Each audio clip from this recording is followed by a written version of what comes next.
It's all you guys. Go ahead. Good evening and welcome to another edition of ApeRadio. Today, May 24th, we are just awaiting our special guest, Corey Feldman, to come in. But before we go any further with questions and getting into anything,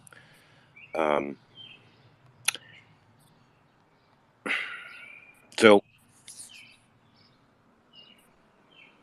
you know, we heard another update about what happened out in Texas, and that's weighing on a lot of people's minds right now, and it's understandably so. So, my heart and everybody here, whoever might be listening to this at some other point, goes out to all the families. Thoughts and prayers and love are with all of you.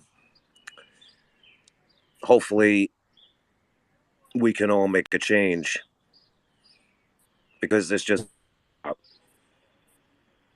is no longer about the right versus the left. This is about people, Americans. We all live here. The blame is on everybody. And I am calling on all politicians right now.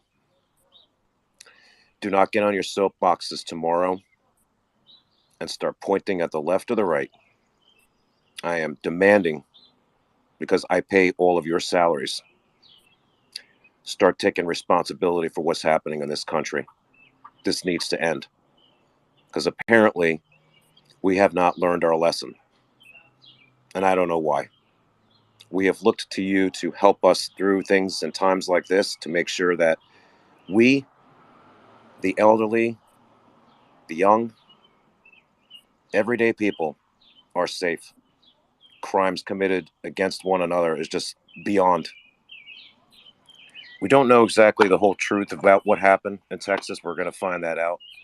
And at that point, why it happened, I don't think is really of a concern. It's more or less the concern that there's going to be families that aren't going to have their kids coming back tonight. Can't even imagine. And as a father of two, and I know many of you have kids, that's one call that you would never in a million years think that you would ever get or hope to ever get for the rest of your life. And I hope from this day going forward, none of you ever have that. And I am putting all of the politicians on notice right now. Each one of you in this room has an opportunity to make a change. Do not blame the left. Do not blame the right. The whole system is fundamentally flawed. There are people that are going to be running to make a change. Support them. Doesn't matter if you're a right or you're left. Vote for the one that's going to change and get the ones that are in there right now that are causing these problems. Get them out. Moving forward, we will talk about this a little later on tonight. We will discuss this. It's going to be hard. But in the room, we do have my pal Hedge and Viper, Jordan, Lady Katie. We are ApeRadio along with everybody else. Big special shout out always to Froggy, Miss Diva, Mediocre, Casey Shaw, Zay, Dog Check, and everybody who comes in to support us, to hang out with us on a daily basis, to get away from the daily grind. So, Viserant, I'm not asking you to come up, but I know that you are running for office. And I have told you that you do have all of our support. And you will get everything that you need to help to get you in. But I am asking you right now, you get in office. For the love of God, please do anything that you can to make a change to end all this nonsense, because this just needs to end. And I believe that you will do that. So if you are around the Oklahoma area, or even if you're not, follow her. She's got a good heart. She cares about people. She wants change. And I believe that she would be a great person to do that, along with many others that are all running. So, as I mentioned, we're holding this call here. We're expecting Corey Feldman to come in. Going to discuss his new release that's going to be coming out. I know he had a tour that was going to be coming out that got postponed due to, as we all know, COVID. So until he comes in, we'll kind of hold some of that stuff off to the side, and I will open up general chat for everybody if you would like to discuss whatever it is, like we normally do on an ApeRadio and any other night. And if I didn't say, Gregory, thank you for coming in also. Two more things real quick, and then I'll pass this over. Eric Stanley, AMC Ideas. Tuesdays and Thursdays have been kind enough to come in here and bring those people in here with us. And if anybody does have an idea on how to improve the company, expand on an idea, please DM him, and we get those. Those are the same ideas that Mr. Adam Aaron, or Silverback, mentioned on the last earnings call. Over 1,000 of them that came through. Casey Shaw. This is one of the other reasons why it would be great if your mother went into politics. And I'm not joking. Casey's he's part of this also, where we're going to be doing this universal channel that we're going to get into a little bit more later on. Great guy, big heart. And her mom came in the room the other day. And I did not know it was her right off the beginning. But great questions. Great person, great American, a good mom. And for everybody else, if I did not mention you, I do apologize. Jen, thank you for coming in. I'm sure maybe Spence might be trailing behind you. And yeah, so without further ado, I guess we'll just sit back, kick it for a bit. Let's just discuss. And like I said, if, just one other thing. A little bit of information that has come out about what we do know. I think I'll ask straight if you could just give me just 1 minute just to do the recap. Before you get engaged with anybody on Twitter, okay, whether they're going to talk about whatever it's going to be, I am just asking you to please stay out of it until all of the facts have come out. Because the last thing that any of us needs is to get further divided. Finding out why this happened and preventing this from happening again and helping those who need the help right now, those families, that's what's important. Remember, left and the right are both guilty of this, all of them.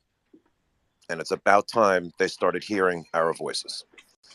With that being Hedgie, Viper, Lady, Jordy, if you guys want anything that you want to just chuck in real quick. Otherwise, I'm going to open up the mic. And it's Froggy. Always thank you so much for helping with all this. Froggy Styles is on every day. And I just want to be real. Hello. Hello. Hello. Hello. Hello. I'm just working doing some things in the run background and right say now. Every time this happens, because I was cooking. All right. Wait, what now? Okay, so when you guys say hello, am I supposed to come in and say it right? Okay, well, I just burned myself. That's not my problem. No, I'm kidding. I was like, Hello. oh shit. Yeah, you could come in, just say, you don't have to go over, barrel over that person and get your hello out first. Shit. No, because then I was like, he's going to give me shit if I don't say it. No, that's cool. That's cool. No, I'm just looking. Steven, thank you for coming in, bro. Brian, as I said, Gregory, appreciate that. Stella, Leo, A-Rod, Diamond, thank you for your help getting me the other stuff. Jeans, Keith, the other Keith, Fat Guy, Mrs. One. I think even my daughter might be in here somewhere. Anyway. Oh, wow. Yeah, family event. Corey, also a big shout to you. Thank you for helping to get this organized here, but I'm going to blame you if he doesn't come in. But I don't know. Like I said, I still have not gotten a DM. Maybe they are running See, late. you set this one up, buddy, not me. I just put it in the board. Shit, I forgot. But you know what? I sent him a message too. I forgot that you had a mic. I was going to say nothing. I sent him and Heather a message also. Okay. Yeah. We got time to chill. Hedgie is back to work. As many of you know, they were on strike up there in Canada. His union was on strike, so today was his first day back. Congratulations to you. Lady, is Mr. Justin up and available, please? Yeah, he's eating wings at the moment. Okay, put him on. Want to say hi? Hello. Justin. How's it going? My man. Hey. How are you doing? What up, Justin? I'm good. I'm good. Good. Shout out. Hell yeah. Yeah. So, He's a snake. This is literally snake. Sorry, he loves that video. Oh, I am a snake. he's a snake. I'm a snake. You know. So, That night I played therapy's it. going good? Yeah. Therapy's everything's good. Good, man. Good. What kind of wings you eating? Kind of wings. I'm going upstairs. Oh, wow. You guys ready? Come on. They're Upstairs. they're just like a Upstairs, go. Boneless? no, they're Boneless? bone in. Oh, bone in. Okay. Yeah, they're just seasoned with salt, pepper, some just random seasonings I had. Did you make them? Yeah. Yep. Ooh. Are they See are that? they good? Do you like them? Have you even had one yet? Oh yeah, yeah. Oh yeah, he's eating them. Yep. Yep. Hey, the one. Yes, sir. After I gotta, if you can listen to this, I'm gonna play something from Corey Feldman's music. It's called "Rockin' Revolution." I Okay. think this line is pretty good. I was just listening to some of his stuff, and I Mhm. just want you to hear this line. Listen, ready? Okay.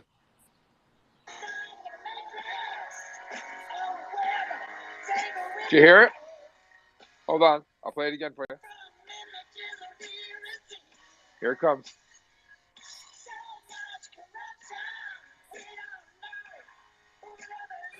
Hold on. Do you hear that? So much corruption. Inside the Matrix, man. He's talking Oh, about yeah. your place. Oh, it is. There is. Well, He's hey, talking Justin. about you. Yeah. No shit. Yeah. Well, all right. I'll deal with you in a minute. I'll deal with him when he comes in. Anyway, lady, Justin, it's good to talk to you again, my man. The Yeah. therapy's going good. Yep. Diet's still staying strong. Heck yeah. Everything's strong. Yep. Good. Yeah. All right. Walking around a bit more and stuff like that. Yeah. Your foot doesn't drop anymore, right? Yeah. Kind of, yeah. That's Working good. on his balance. That's what we're working on right Yeah. now. Mm-hmm. I was going to try to play the memory with you, but this failed because I couldn't remember the about a week ago. Yeah, I got problems.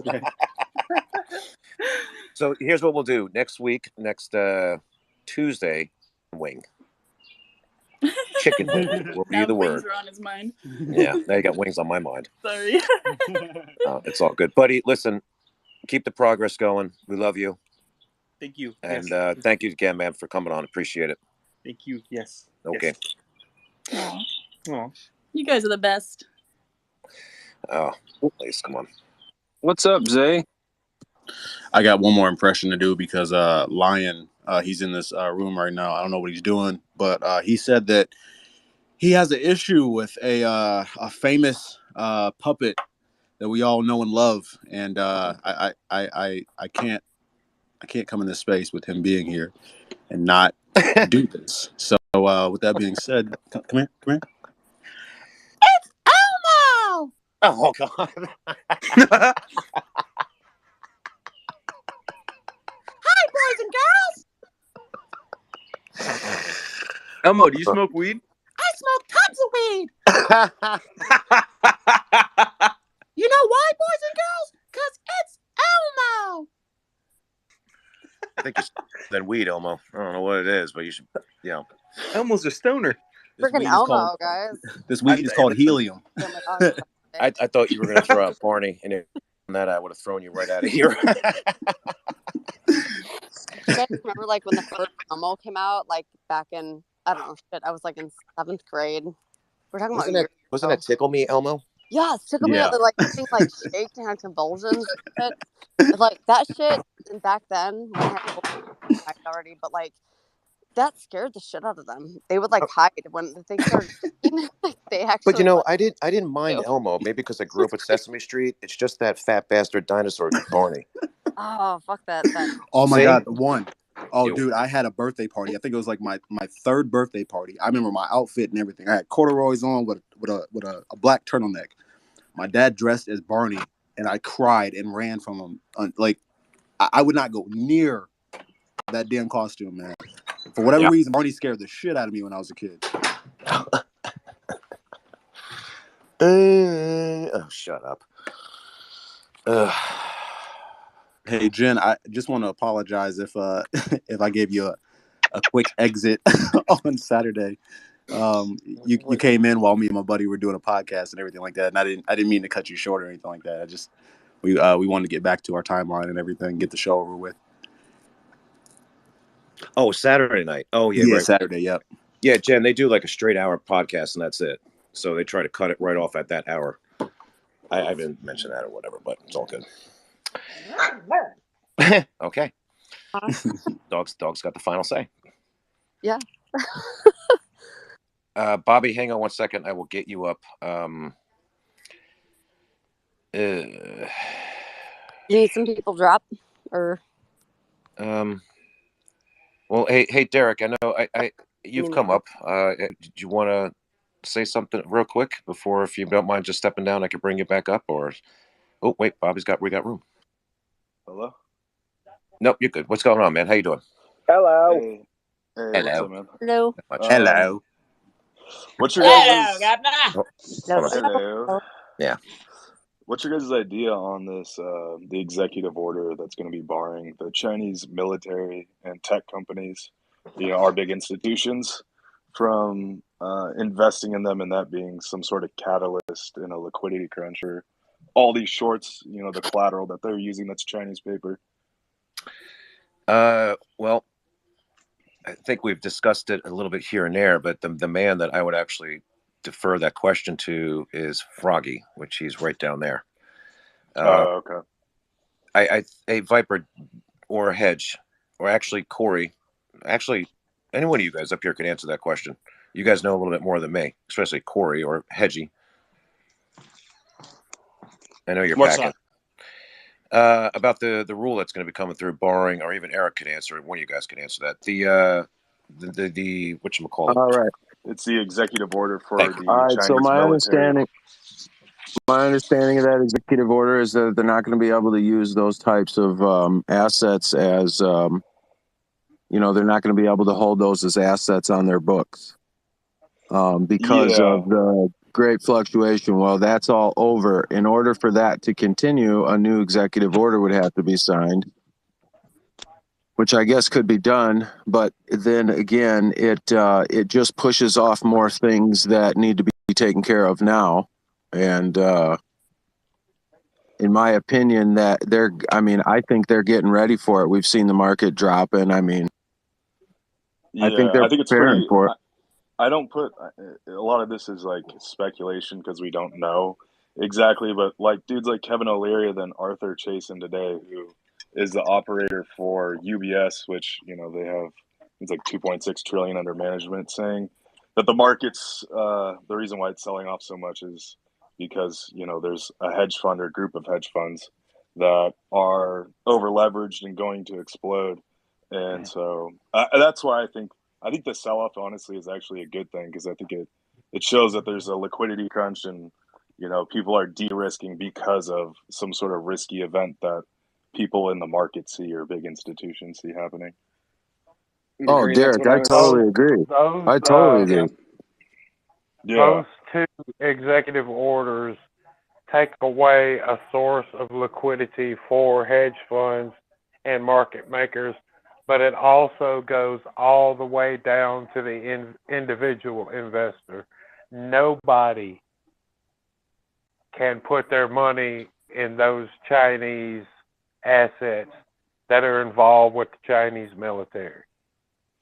Yeah, and I think it was last year that same executive order came around May 28th, and it was 30 Chinese companies, and they had to stop it, and then it's reinstated on June 2nd at 12 a.m., pretty much June 3rd. Yeah. And it's 60 companies this time, so I feel like this is actually a possible legitimate catalyst, just because it possibly did. It's hard to find correlation when there's so much going on in the market, but yeah, last year around June 28th, that's when this originally was executed for the first time, except for it was 30 Chinese companies, and now it's 60. Or so the previous 30, are they going to be excluded or added to the list? So that makes a total of 60, or those 30 are already banned? So or barred? it's the 30 original plus another 30 on top of it. Right. And like for example, on one of them, Vanguard has like $750 million of exposure, and that's just one institution on one position. Okay, so here's the next there's question. a lot of money on this. Yeah, like last summer, and I've mentioned this numerous times, and nobody ever likes to talk the politics side of this, but BlackRock went over to China, and George Soros was saying that's a big mistake. It's a big mistake. So to me, it's kind of like there's more to this. And then I think when BlackRock went over there for some particular reason, I think they went in to do something to help because they knew this shit was coming. I highly doubt that the Biden administration did not tell them, since BlackRock's going to be involved in a lot of things coming to the future. I think they knew this was coming, especially with Evergrande. Yeah, I bet you they went over there to try to secure relationships between us or Vanguard or BlackRock or whoever went over there, because they want their money tentacles in this giant emerging market, which is China. So they want to work it out, but now that, like, what is it, last week or the week before, how those Chinese diplomats got leaked, that one call of them, talking about how they would invade China, or not China, but Taiwan. Like, I feel like now we have to be hard on China because, we're buddy with Taiwan, and we don't come out and say we don't want them to take it over, but it's pretty obvious, that we're an ally with Taiwan. They're a huge semiconductor producer. And so for China to take that over, that would be a huge leg against us, Yeah. Trump which is even more impetus to stop our companies or our big institutions from investing into China. Trump started to draft this executive order, and Biden put it on hold and modified it a bit.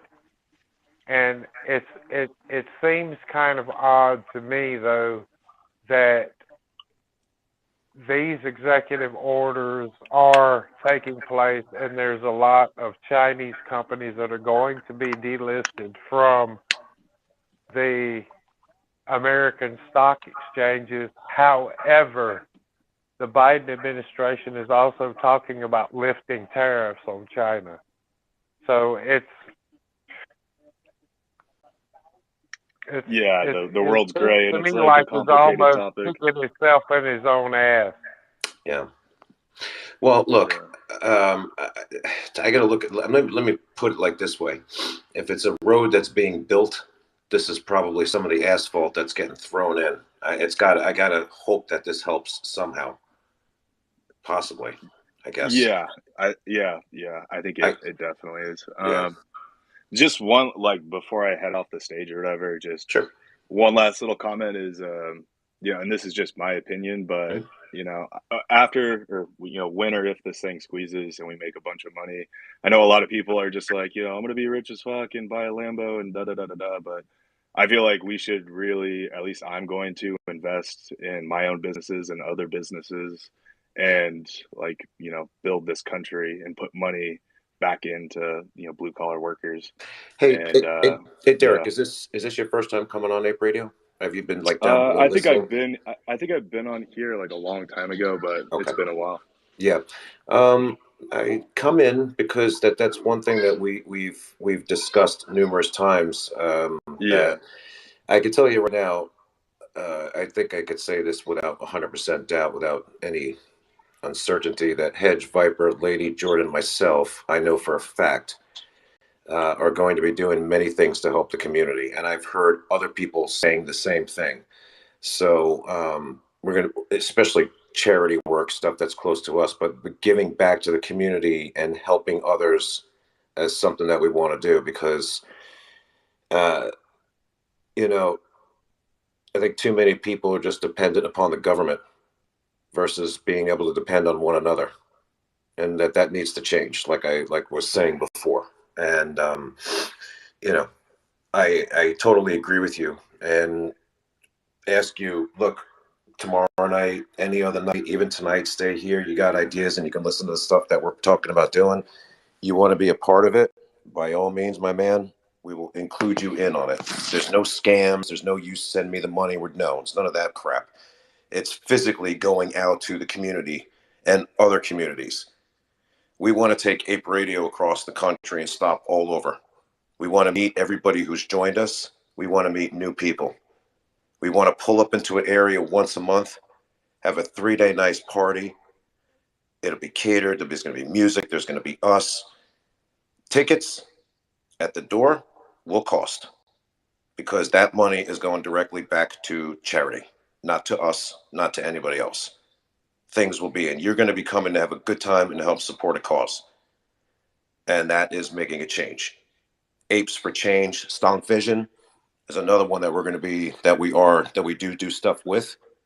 But after this, we're going to be heavily more involved with it, where they do a lot more for the community and the environment, which is something that we also support. So by all means, what you got there, you're welcome to come in. We love hearing stuff like that. Yeah, we all joke around every night. We want to have a good time before we go to bed, get up the next day after a long day of bullshit. But at the end of the day, we've come into here to this group, all people equal, to make a difference and to make a change for everyone. And I'd love for you to be a part of it. Yeah. Am I up? Yeah. Hey, Derek, can you hear me? Hey, the one I have Eric, Bobby, Matt, and Zay with their hands up. So I picked an order. So Eric would go first. Bobby's going to go next, Matt, and then Zay. Okay. Sorry, Mr. President. Okay. Can you hear me? Sure. All right. Yeah, Derek, imagine for a second you said something about Taiwan. Not many people are talking about that. And they've been under China's, sights for quite a while now, since pretty much before the beginning of this whole virus thing. And, I even heard the president or the prime minister or whatever of Taiwan. He was obviously shaken. I mean, to be staring down right across the body of water at a superpower like China. And then the part that I'm asking you to imagine is that all of the U.S. citizens are funding the demise through investment release of, ability to invest like BlackRock in Chinese securities, especially in military and tech securities, to fund all that whole operation that's in turn taken down. They're flying the planes over and whatever, they're planning on doing it, and then we got warships back the whole backside of Taiwan, and right now, currently, we're building several semiconductor plants and actually rebuilding the one, I don't know why it's targeted like this, but we're actually rebuilding, basically a replica of the superconductor plant in Taiwan in Arizona. I believe it's in Arizona, either that or Nevada or something like that. But, so the American people are sitting here funding all of this stuff, and then we're sending all this money to Ukraine, and just funding all this war and destruction, and the whole time bringing our own demise. So I really love the fact that you said, and that you thought about putting money back into your communities, where you live, your schools. It's just beautiful, I think.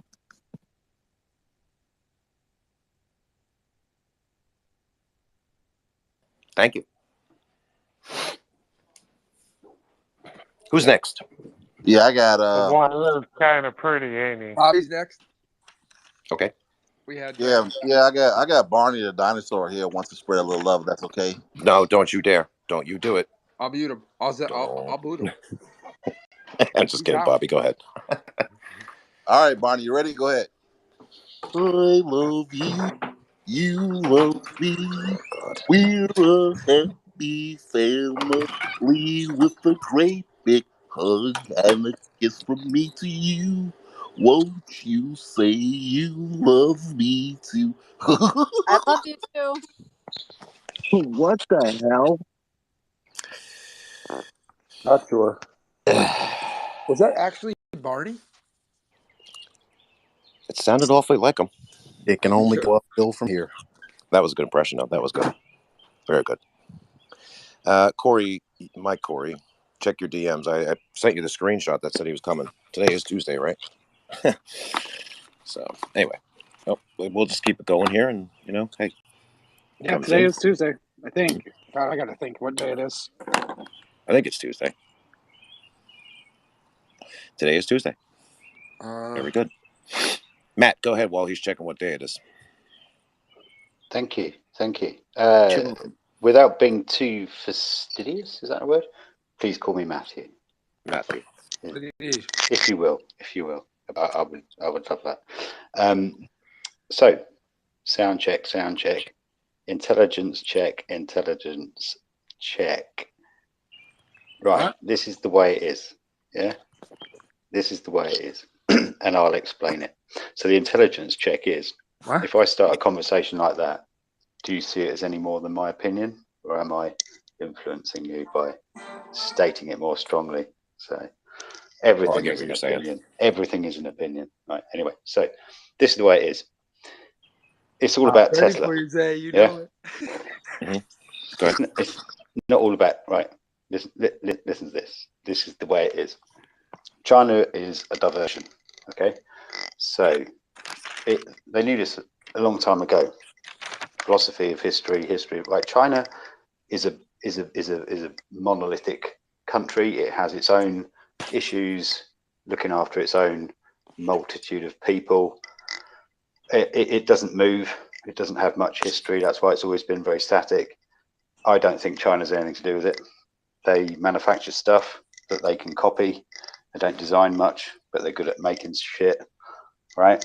So there is a truth, and there is a lot of confusion, obviously, but don't be distracted into thinking that there isn't a truth, because that is what it's designed to be like, right? And this is how it is. The truth is, America is the free country of the modern world, but it is still controlled by Europe, and it is still controlled by a kind of Nazi element of Europe. Nazi is what Nazi does. It's not about whether you wave a swastika or anything else. So what's happening is as follows. Tesla has broken the hold of oil industry and legacy auto.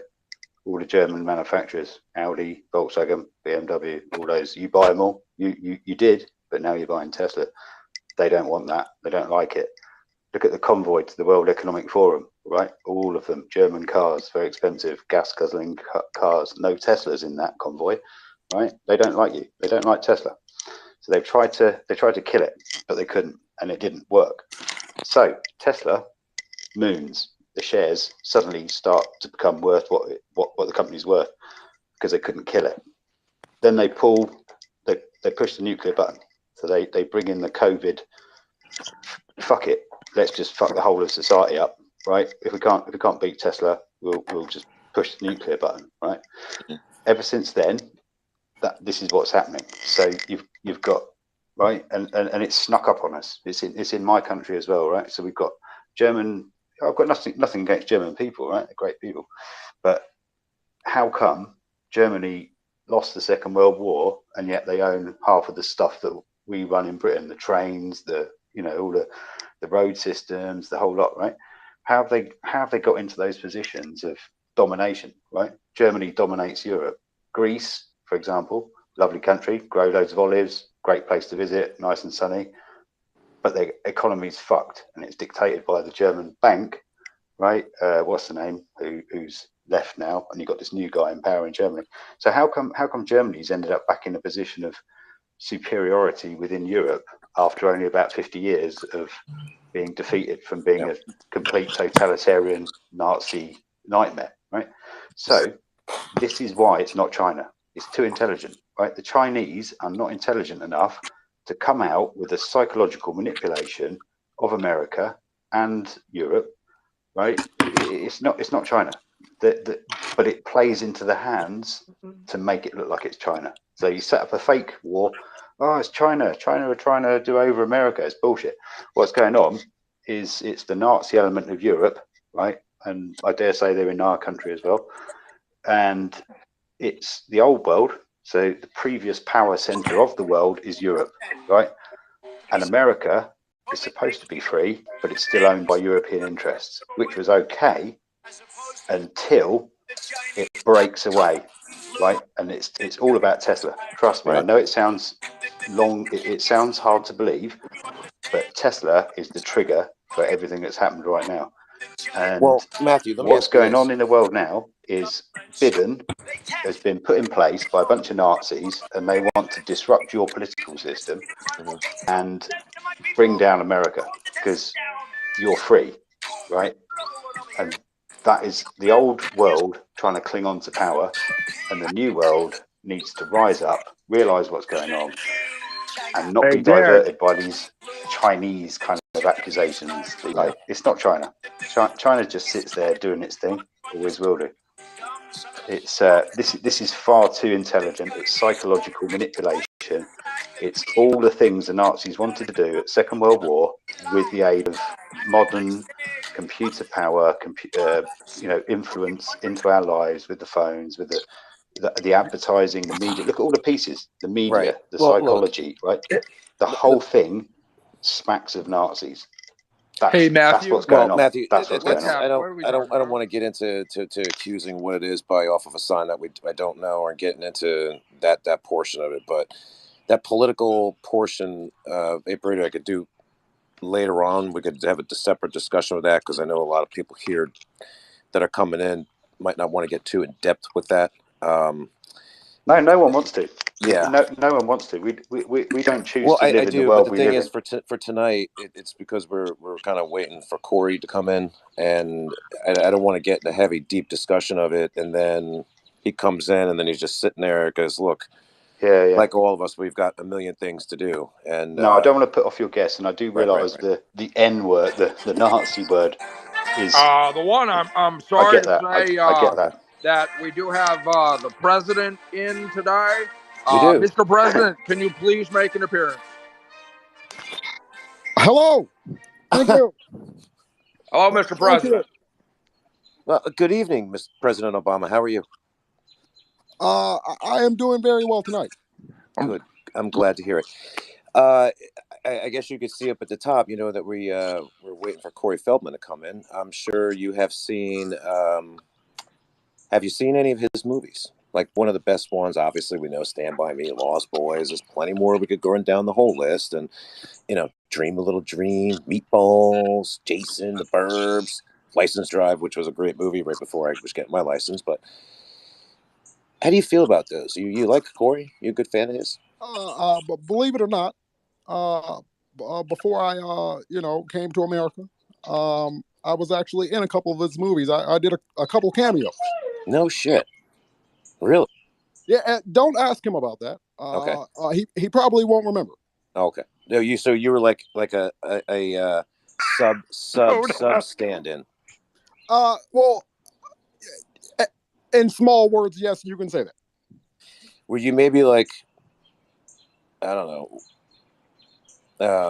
I was like, I was like the backup's backup. Oh, okay. Right. Well, that's good. Did you get to talk to him at all, or no? That I never got close than 10 feet away from him. And I can imagine why. How are things going with you today? What presidential? Actually, what are you really doing during the day that you're no longer running the country? Well, I just do a little here and there. Me and George W. We play a little golf here. What's crazy is he's actually out with Michelle right now, and Laura. They're gonna go take him to get a pedicure.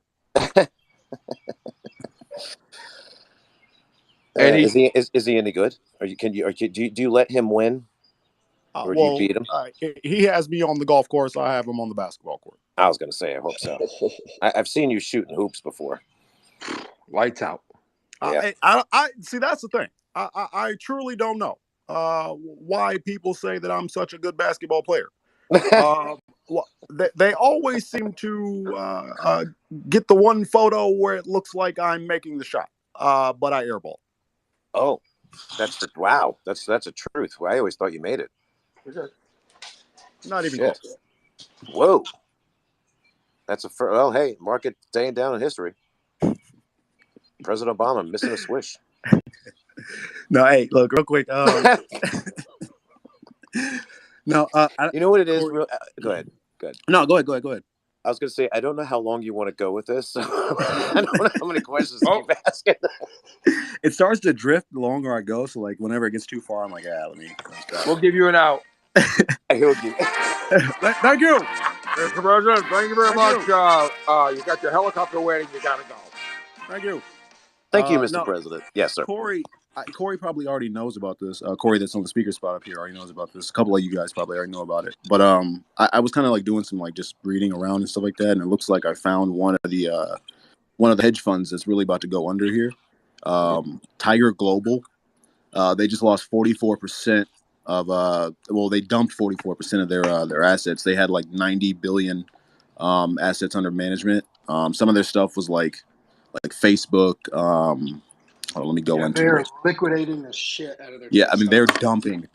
Like they had some Bumble, Airbnb, Robinhood. Can they have Snapchat too? Snapchat, Spotify, Zoom, Coinbase, Peloton. There's a bunch of hedge funds. Yeah, I mean, liquidating their this one in particular, they're saying that this one might be one of the first ones to go under. I mean, I'm seeing like them dumping like 93%, 80%, 70%. Like these are crazy numbers. You said they had a $17 billion loss? Yep, $17 billion loss. Really, yep. Wow. It's happening, guys. Some 34% in the first quarter. You know, it's amazing to think that, I wonder what would have happened if they just would have covered their positions a year ago. Might not be in this whole mess. Well, we would be, but I don't know if it'd be as bad. Or maybe it would be. I don't know. What do I know? I buy and hodl. Yep. Hodl! Buy and huddle, baby. That's what it's all about. Yeah. Fuck them. So. Ooh. I can't join somebody's space right now. Okay. And here's a good one that I was going to say to you guys before, too.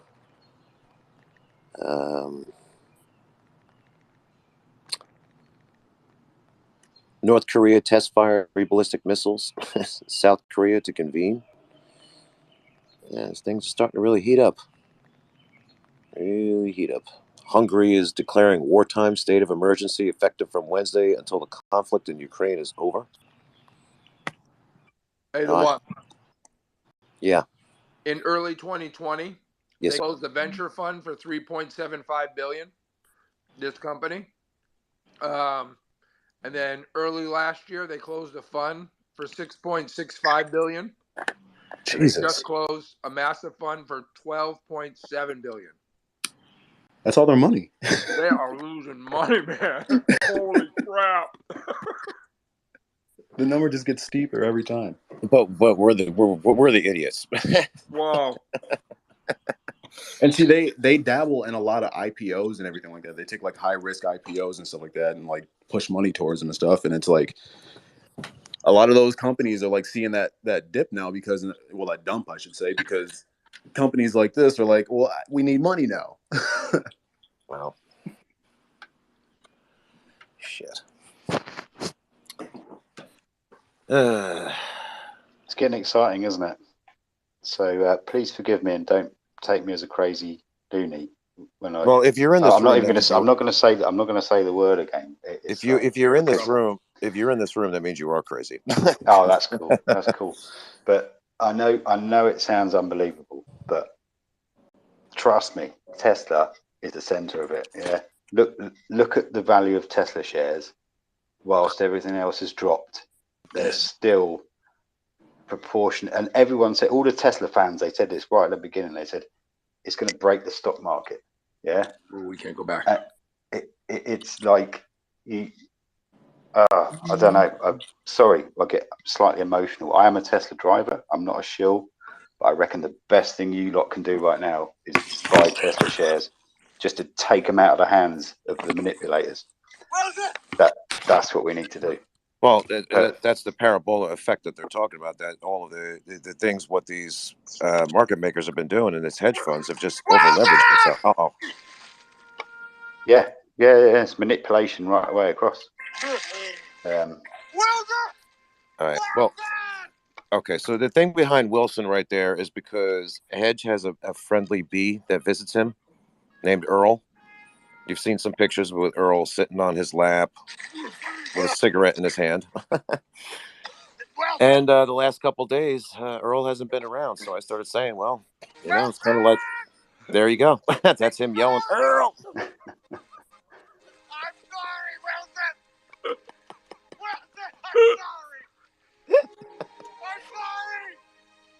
I don't even think Hedge is there. He's probably crying right now. It's so hilarious. Well, that's the other thing I was going to ask Hedge. What was he going to do with Earl? Was he going to put him like in a little cage and fly him to his new home? Right. Hey, the one, what's happening with Corey? Any idea? No, I have not heard back. Oh, okay. Maybe he can't come tonight. Huh. No. Interesting. I hope the movie I didn't go to is good.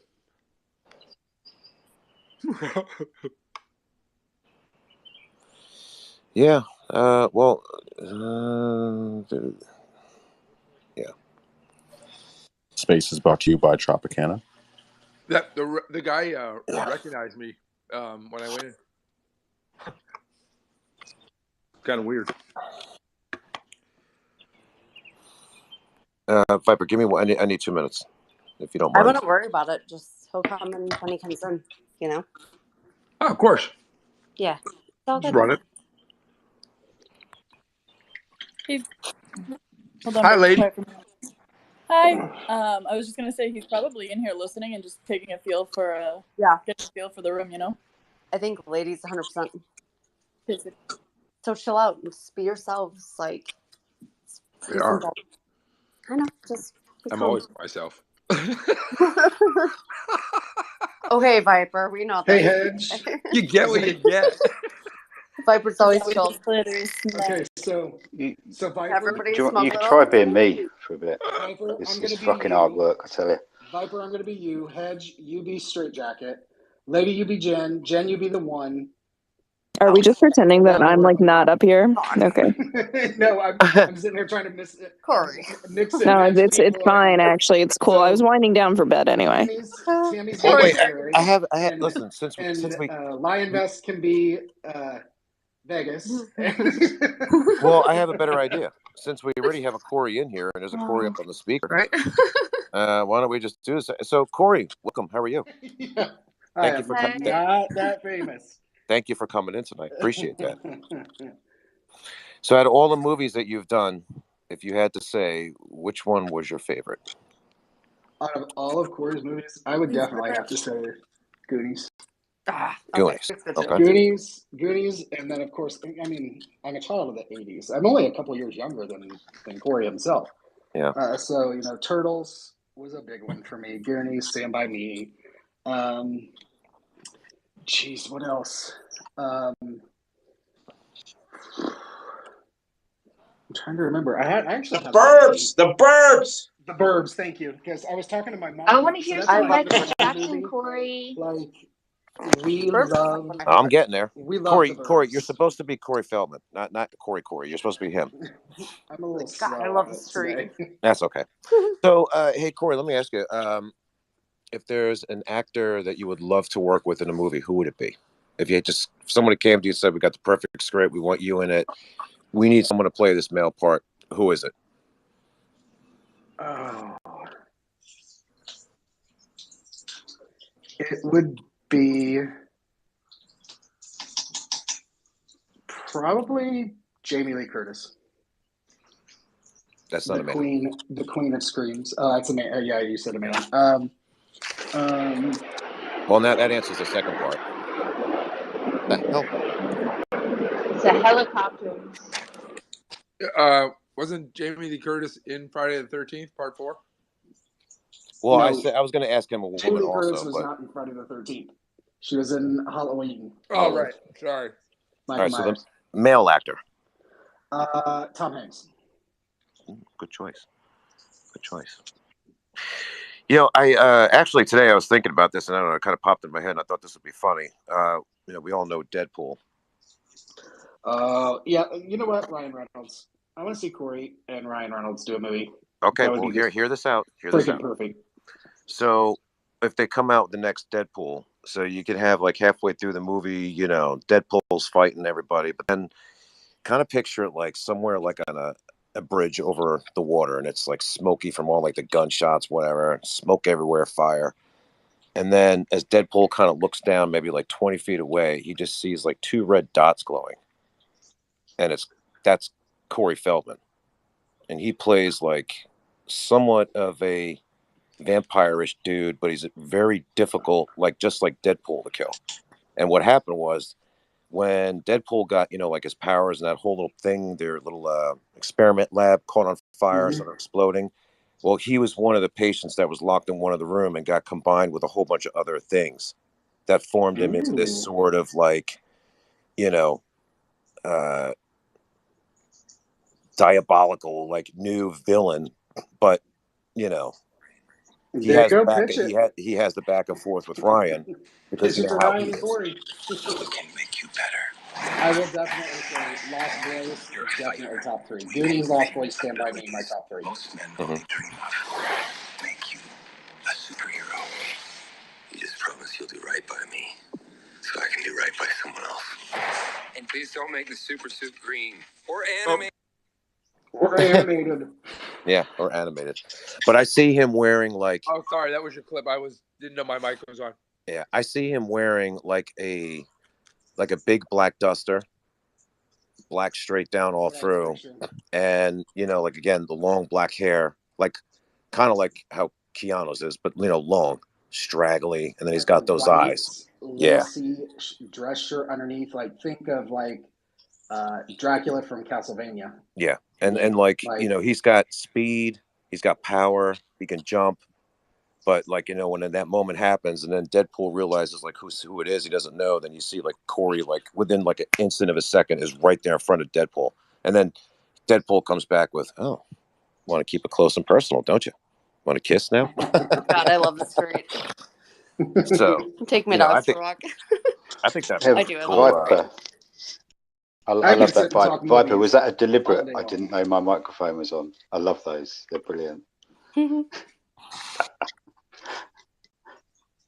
Anyway, that's my thing of it. That's what I think it'd be. Oh yeah, I love these movies. Yep. You know, I think the other thing too is like, you know, there's a lot of things that other people, you know, with animals, children. I watched, you know, again, I've seen over the years and even started like the last couple of days was looking at a lot of the videos, and I wanted to actually even ask them. It's obvious to tell, like how much of an influence in music Michael Jackson had on his life, you know, because he does he mimics a lot of the movement, not to like an exact T, but he has like a lot of that, you know, free form moving, which is, I He's think, not bad. He's not bad at all. There was He's not bad. The U.S. It was on the Today Show a couple years ago, and oh god, hold on a second, I can see what song was. I think it was damn it, I just had it on my head. The hell fucking movie was it?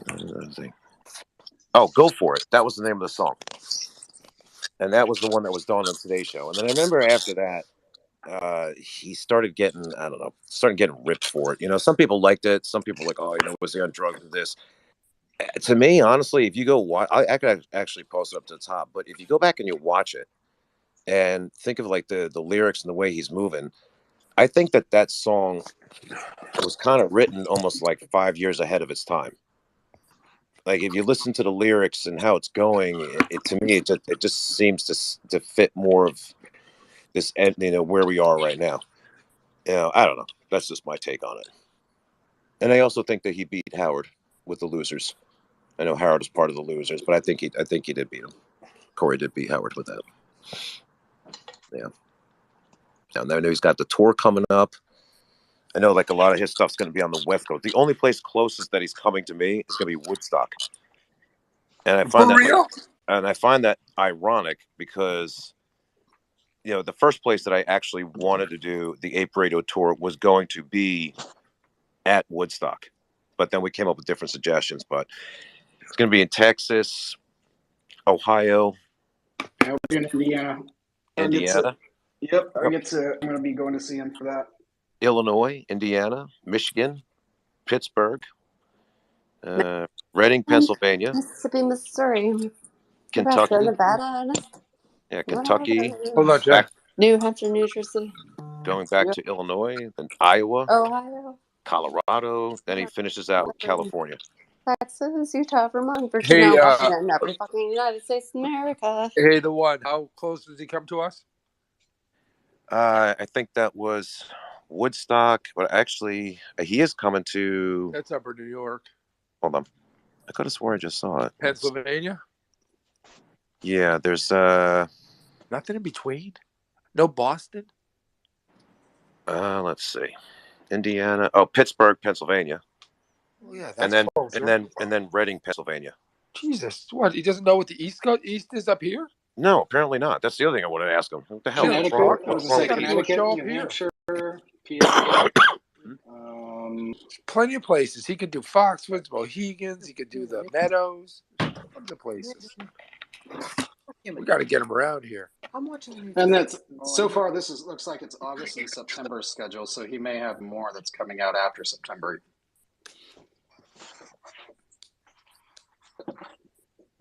Well, there could be other things to it. Maybe maybe the venues that were like in like the New York area or Jersey area required 25,000 people. Or maybe there's a limit or something. Is there any issues with like quarantines or lockdowns or shit in New York? No, not now. Okay.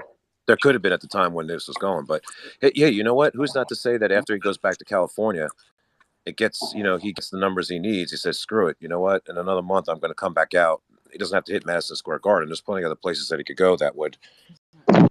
Corey, when is cousin? We're waiting. Yeah, I don't know. That's something else that we could.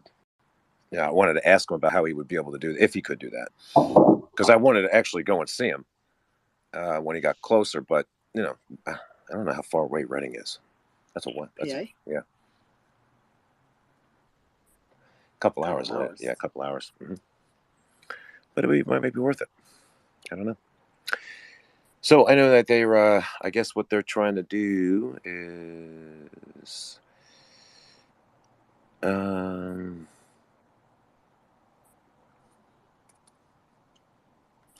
Okay. What's going on with this? Where are they? All right. So basically, they're working on it. He's excited to come on. There might have been like a scheduling conflict or something like that. Whatever. It's all good. If he can make it tonight, great. If for some reason he can't, we got to do it another night. I do apologize, but hey, I got to kind of go by with what his schedule is, and then we'll rework it. If it's not able to happen tonight, there's a reason why it didn't happen, and I'm all for it. And then we'll rebook it and reschedule it. So, not the end of the world. Shit happens. It does. When you're shooting a movie or something, they may sometimes run long or have difficulties that make them run long. That's the other thing there too. Could be a number of things that could have happened too. Yeah. So I definitely would say against him when you've got somebody in his situation and his stature. He's kind of at the mercy of the directors and everybody else that's there. That's exactly right. That's why he's got PR people to help with this stuff. Yep. So again, if it's not meant to be for this evening, hey, then it is what it is, and we'll redo it another time if we have to, no problem. But the other thing I thought was really cool, his wife plays in the band too. She does like the DJ and I think the piano or keyboards. I was reading that the other day. That was pretty cool. And I believe, if I'm correct, when he was on the Today Show, I think that was her in the background and playing on stage with them. Yeah. Wow. Hey, the one. Yo. Actually, all three of you guys just use this as like a learning lesson for like the 24-hour thing, man. Because I don't see this as a negative thing. I see it as a positive because you can take this and kind of build on it and use this. If something like this happens in the future, you can be like, all right, cool. Well, now we've faced this before. We can kind of know that it's not a panic. We can just add something else in there. So yeah. Well, the good thing is too. Look, I mean, everyone who's in here, we know we can hang out and have a good time. If people need to, if they got things to do, or you guys want to check another room out, by all means, I'm not going to hold you here. It's And still ApeRadio. it's still ApeRadio. And listen, if if something happens and if he gets in, then by all means, we will shout it back, get it right back out again. So we, we'll go from there. Like I said, it's all good. It's either way. Like, I'm not, I know when you're a celebrity, man, it ain't easy. And he's got, again, with the launch of the album coming out, the tour dates and everything else he's got going on, it's, so like I said, if it doesn't happen this evening, we'll plan it and make it happen for another time. So where it's best for everybody. Because the other thing too is, this is one thing that I was kind of worried about. Yes, I want him to go over the stuff that he's doing, but obviously we wanted to talk to him and have, like a little rapport back and forth. But he was, I was hoping he could spend at least more than a half hour, maybe an hour with us, just bullshitting, just being comfortable, just hanging out with us. I don't want him to feel uncomfortable. So down the road, he wants to just chill out one night with us. He could just sit down and hang out and laugh and with all of us like we normally do and just have a good time with it. So, like I said, it's all good. It's all good both ways. I think that we need to just relax and just talk like how we normally Yeah, talk. in the meantime, has anybody... Be yourselves, guys. No, we are. We're not doing anything different. I'm making light out of it, and we're doing what we can just do to have a good time tonight. That's it. Yeah. Did you look at the cool mask stuff? I have a question for everybody. Yes, farts. Lots of farts. Oh, I'm talking about. Go ahead, Corey. Viper. Anybody see the new Thor trailer? You mentioned that last night, and I have not. The what? I was disappointed in you. The new Thor. I'm not trailer. big into Marvel. It's awesome. I can't wait to see it. Well, then you're not going to get what I just posted up top to the Apetron. It's going to make a lot of ladies happy. Well, and men. Yeah. Oh. Hey, Funko.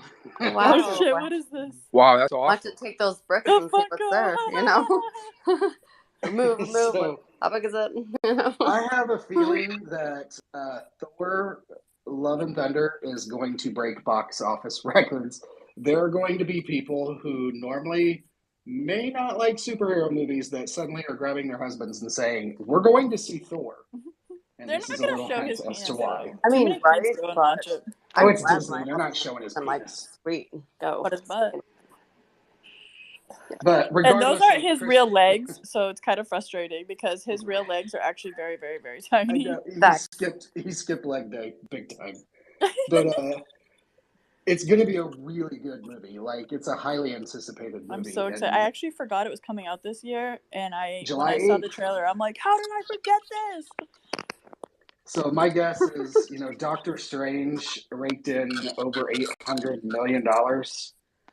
I think they're estimating it'll come close to like 900 million to $1 billion by the time before it's pulled from theaters. I would guesstimate just opening weekend for Thor is probably going to rake in around $350 to $400 million opening weekend. That's my guess.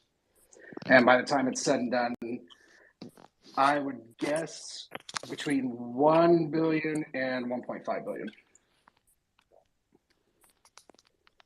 Damn, that would. And that's just Thor. Yeah, that would be pretty good.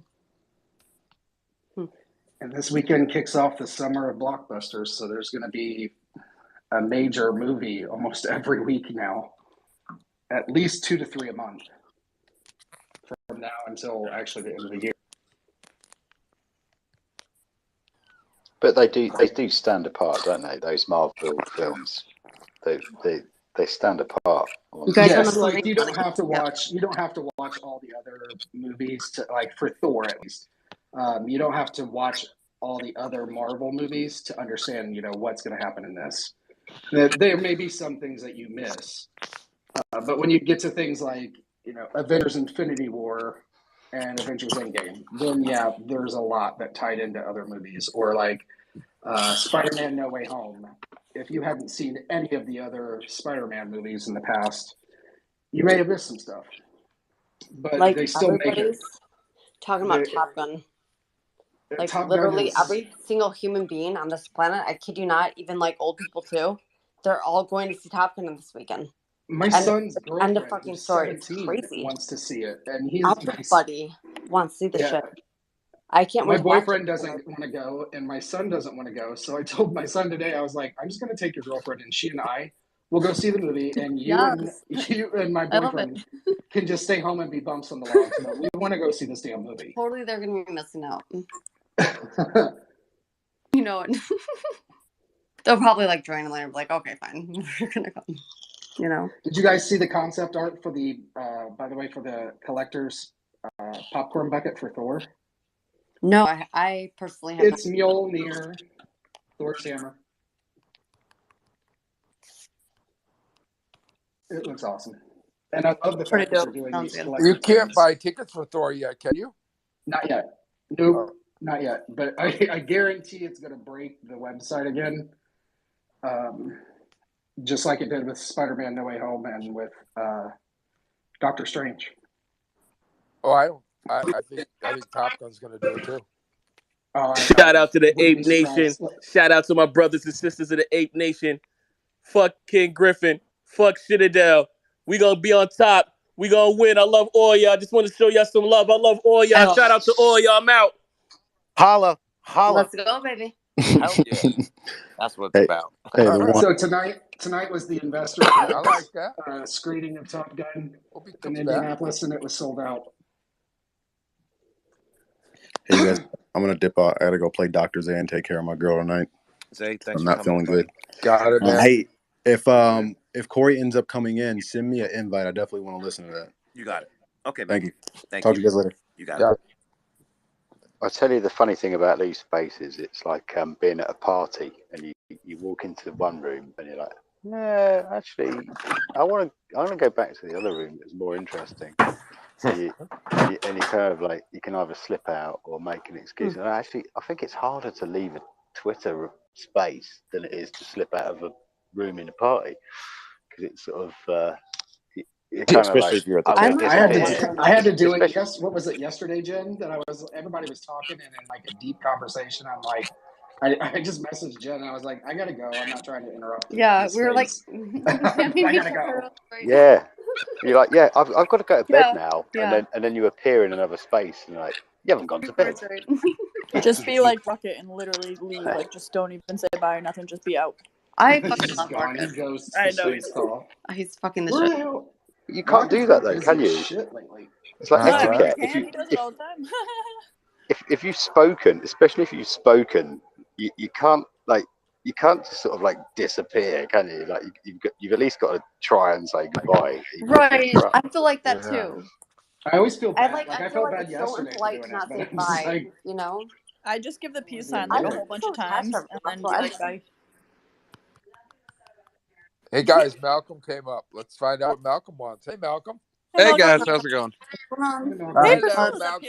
Hello. Welcome to the moon. Hello. Hello, how you doing, Zai? All right. How's your day? It's going all right. Yeah, I mean, weather's kind of shit, but whatever. You're still outside. I wanted to ask your guys' opinion on it. I saw on a subreddit earlier today on another shorted stock. They're trying to get a movement going to register their shares through Fintel, because you can create a free account and they track retail ownership by linking your brokerage. So although it's not the same as DRSing, it could be a way to show how much of the float retail owns if they sign up for the free account. Did you say Fintel? Fintel, yeah. Weren't they trolling retail investors last year? Possibly. Like hardcore. I don't fully trust them. I just I saw this idea and throwing it out there.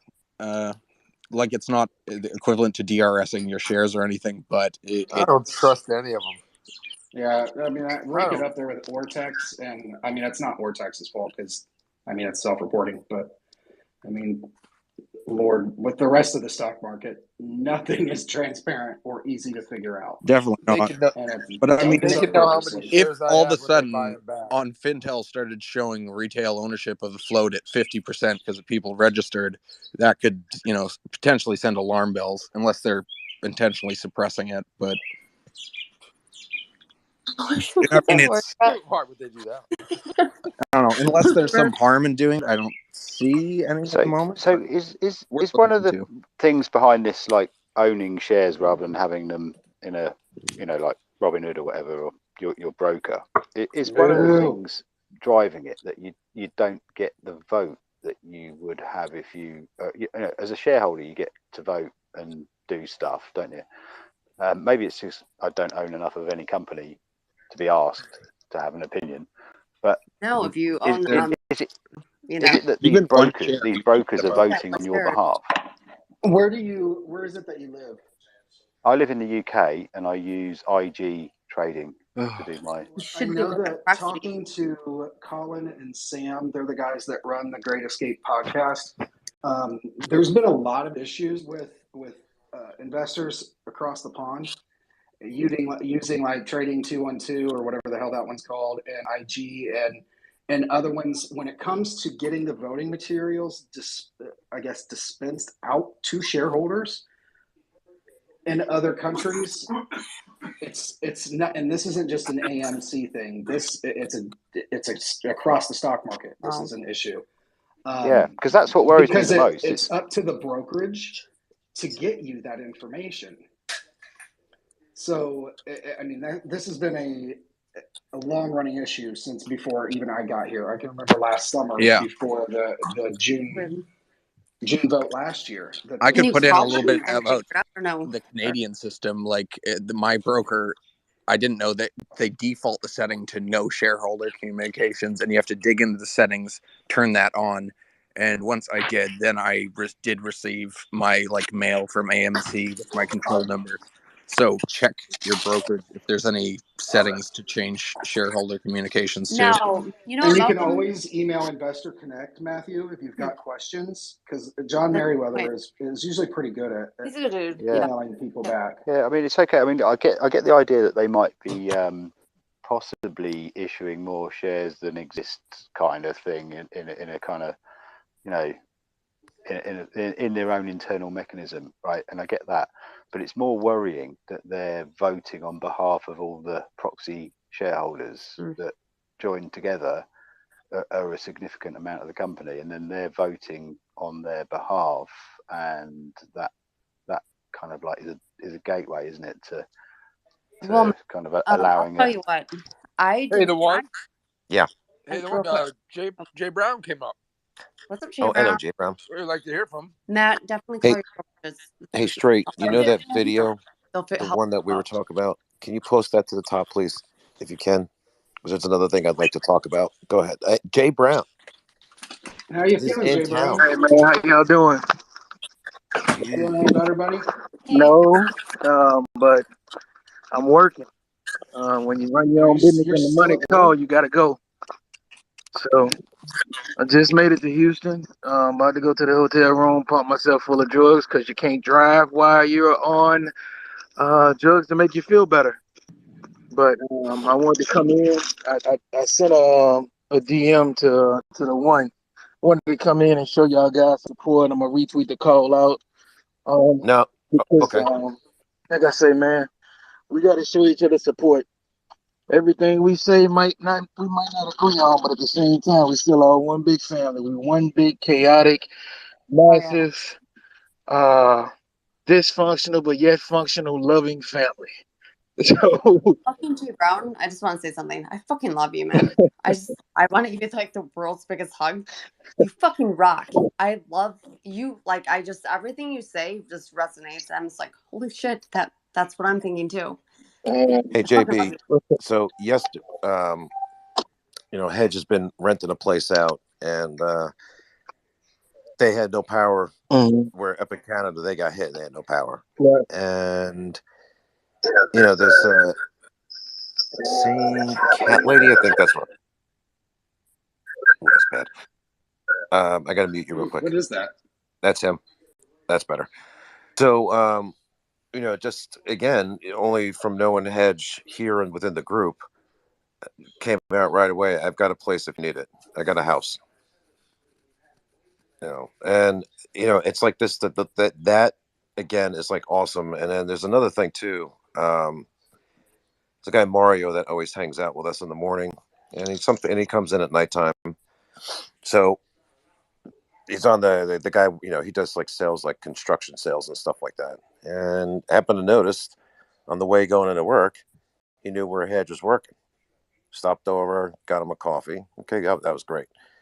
Well, Hedge's union went on strike, and he was out of work, I guess. After he's been out of work for months, he went back for a week, and then the union went on strike. So then he was back home for a week and a half. Okay, so today was his first day back.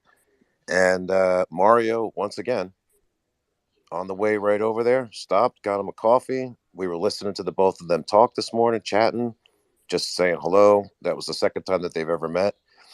It's little things like that just, again, that make me proud to be a part of this.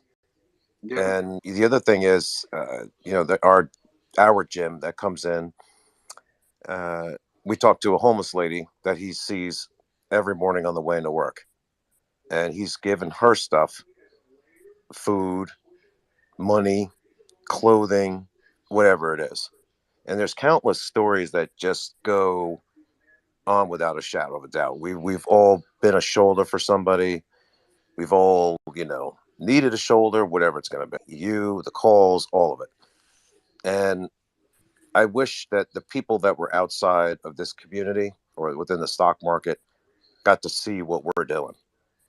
Because you touched on it Saturday, but I said it last year when I first came in, and it was the first space call I went into, and it was Tara's. I said, after being here for a while, there's one thing that I noticed. It doesn't matter, again, what your color is, how you identify yourself, what your religion is, where you came from, we're all equal. We've done more in that short period of time than every nation around the world has done since the beginning of time. How we've all united.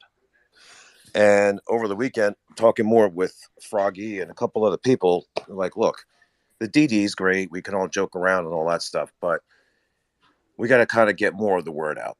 We need to collaborate. Let's start focusing on how do we get the loopholes closed? How do we get politicians to get them on blast for allowing what's happened to happen? And how do we prevent it from happening again?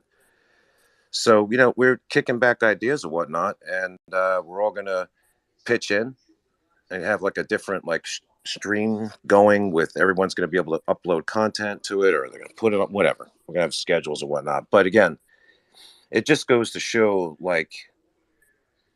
that this community isn't just about themselves. It's about helping other people. And even with Eric Stanley doing the AMC ideas and how everybody goes in, they support one another. And I mean, the list just goes on and on. Everybody here, all of you. I mean, I might not follow all of you guys. Maybe you don't follow me. But at the end of the day, no matter how many times, as Jay Brown said, we get in an argument, we hate each other, we want to kill one another. But you know what? We all come back as a family. We're standing side by side. Because as he's said, and I've said on many of my rants before, this only works if we stick together. So any little petty differences that we might have between one another need to get pushed off to the side. When we discuss politics, it's never blaming the left or the right. We blame all of them. And even like Jay Brown, I'm sure I don't know if you knew what was going on for today, but like the shooting in Texas, where we are as a society, that many children lost their lives needlessly for answers that we're never going to really truly know about.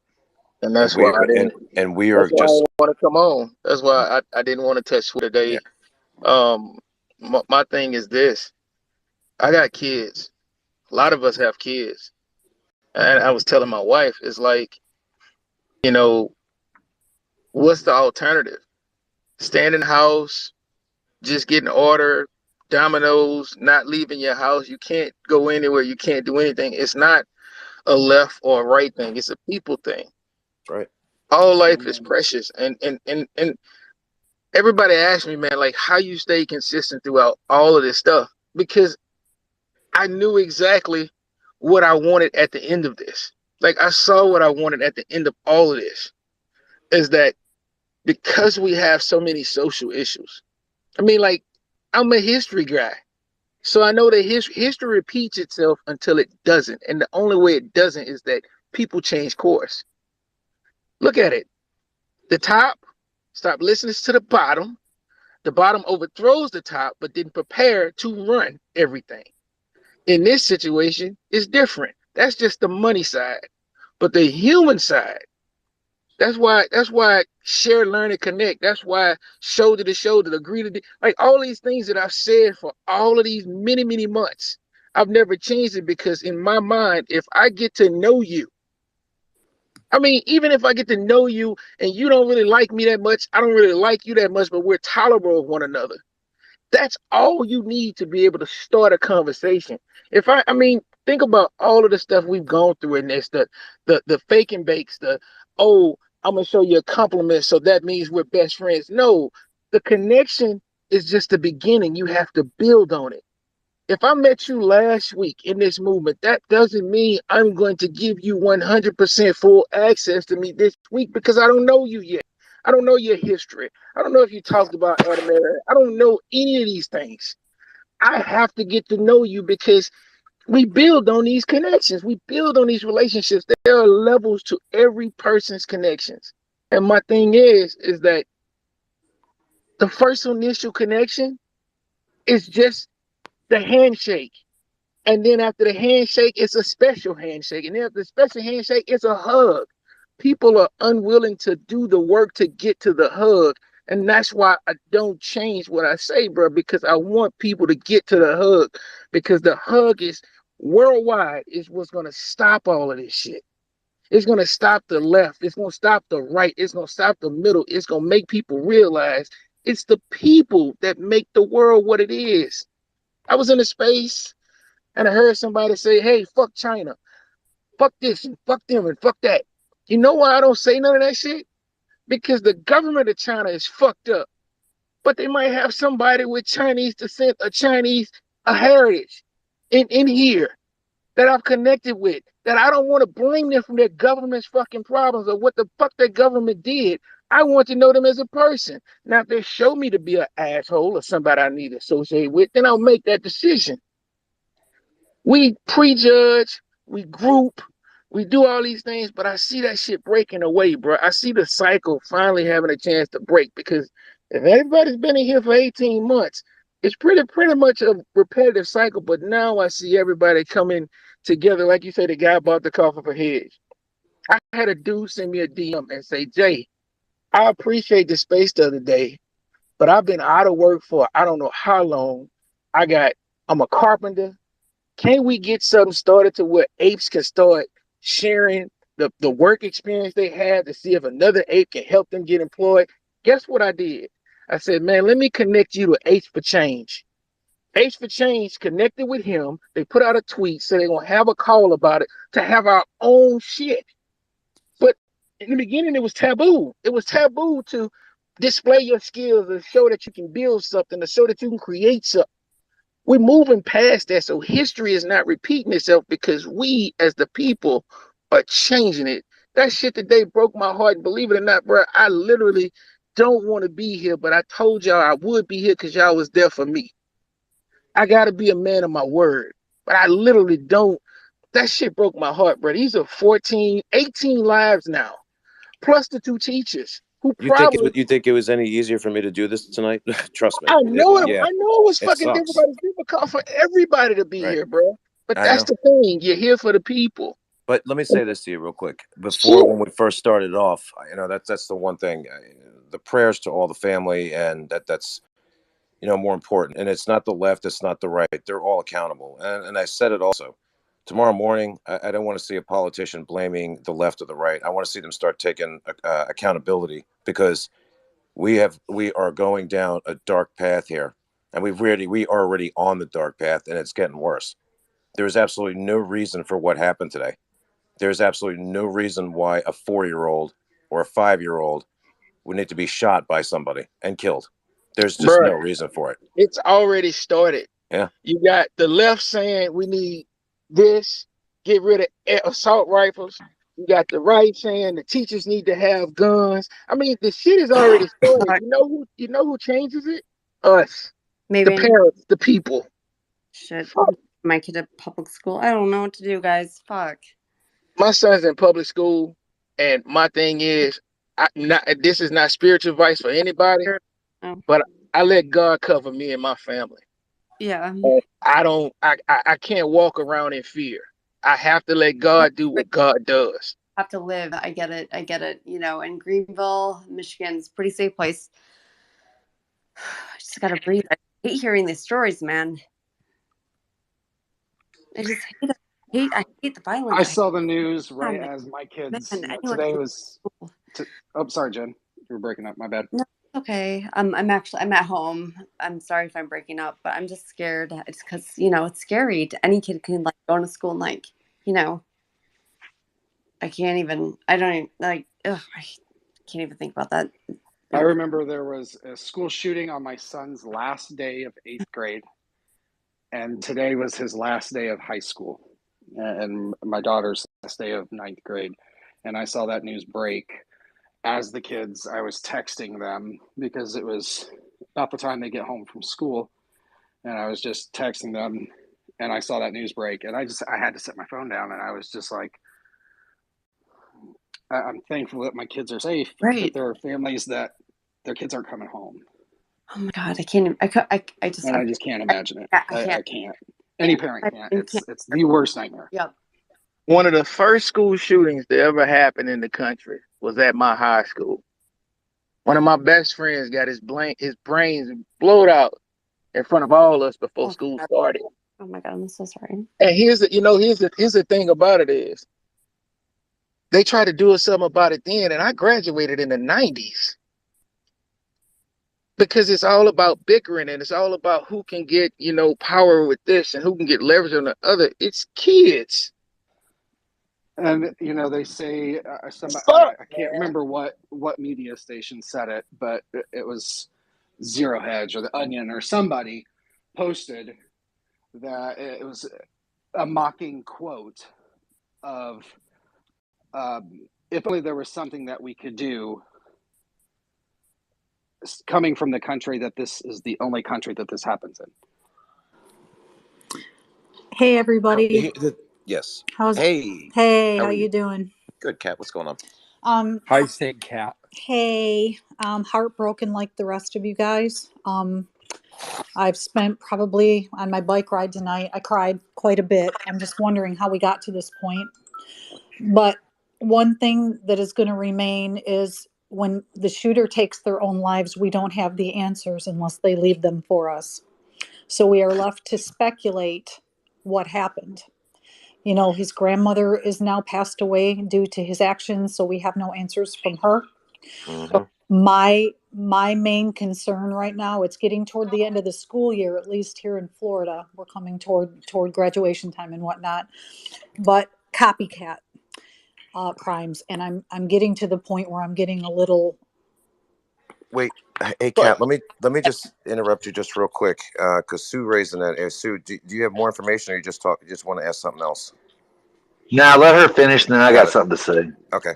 Just I didn't know if you had something that you could help us. Okay, thanks, Kat. Yeah, no, I don't have anything else. I'm just left with, what do you do? Do you homeschool your children and let them miss out on sports and making friendships? I mean, Thank you for asking that, actually, because I have a 4-year-old right now. Yeah. Okay. And we just applied several months back, for preschool. And so she's going to go to preschool here in Greenville Public Schools here in Greenville, Michigan. Sorry, I'm not scared of anyone, like, oh, whatever, but yeah. And, I'm sitting here thinking like, holy shit, things are getting pretty crazy. Should maybe I homeschool my kid, I'm like scared about this shit, man. I don't even want to get like the COVID shot, I don't even know. Maybe there's something wrong with me because I'm 38. I'm getting older. I don't know. Well, I'm from Michigan too, so hello. Are you really? I am. Where? Yep, I'm from Flint and Traverse City, actually, kind of both ways. Greenville, Grand Rapids area. Yep. Wow. Very familiar with it. Yep. Okay. We need to be following each other. We need to follow. Oh, Good. absolutely. Okay. Awesome. But what I don't want people to do is I don't want everybody to hit the panic button. These don't happen every day, and I'm not demeaning this in any way, shape, or form, but whoever said it, we cannot live our lives in fear. They win. And they may not be thinking about us at the time. They could probably care less what we all think. But as a collaborative, screw that. We need to band together. We're not going to all go homeschooling. like I said, there's too many things that I think children miss out when it comes to, making friendships and learning to play sports and getting scholarships. And you miss out on a lot of that. And I would hate to see that happen. I really would. Right. That's important too, is kids socializing and everything. Excuse me, Jen. Hey, Diva came up. Oh, hey, Diva. The one. You there?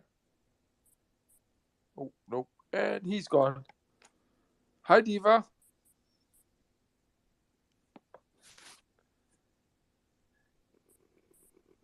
Hey, Diva, let me go. I got 3 points to make real quick. The first one is, let's reach out to Apes for Change and see if we can figure out a way to make sure donations go to the families. Nobody else, nobody taking a cut, not the Red Cross. I know how much money they take off of the top of your donations. Let's figure out who we can donate so that the families get the money. The second thing is, I disagree with their decision to cancel school. When you go through a funeral or you go through tragedy, the thing that you need the most is to stay as busy as you can and be around people that are your friends and your family. And by separating them, and all of a sudden parents got to figure out, oh, how do I take care of babysitting and taking care? No, they need to be with friends. They need to be with the family that this happened with, so they can all talk about it. The last thing is, they're going to spread this, and they're already doing it. They do it every damn time. It doesn't matter which political side you're on. I don't care. I'm not telling you mine. But both sides are going to try to divide it into two groups so that each side fights the other side on the issue of the shooting, instead of anything on how do we fix this problem. One side's going to say it's stop guns. The other's going to say we got to have guns. That's not the problem. The problem, we got a sick kid that didn't get raised right, and nobody told the authorities of how sick this kid was. And there's people that knew that. There's no way they didn't know that. So the teachers knew that. The principal knew that. The kid went to school there. That needs to be fixed first. Now I'm done. I'll shut up. Thank you, Sue. You have to ask yourself, he was living with his grandmother. So what does that mean? That he was abused by his parents? And then the grandmother took him and abused him?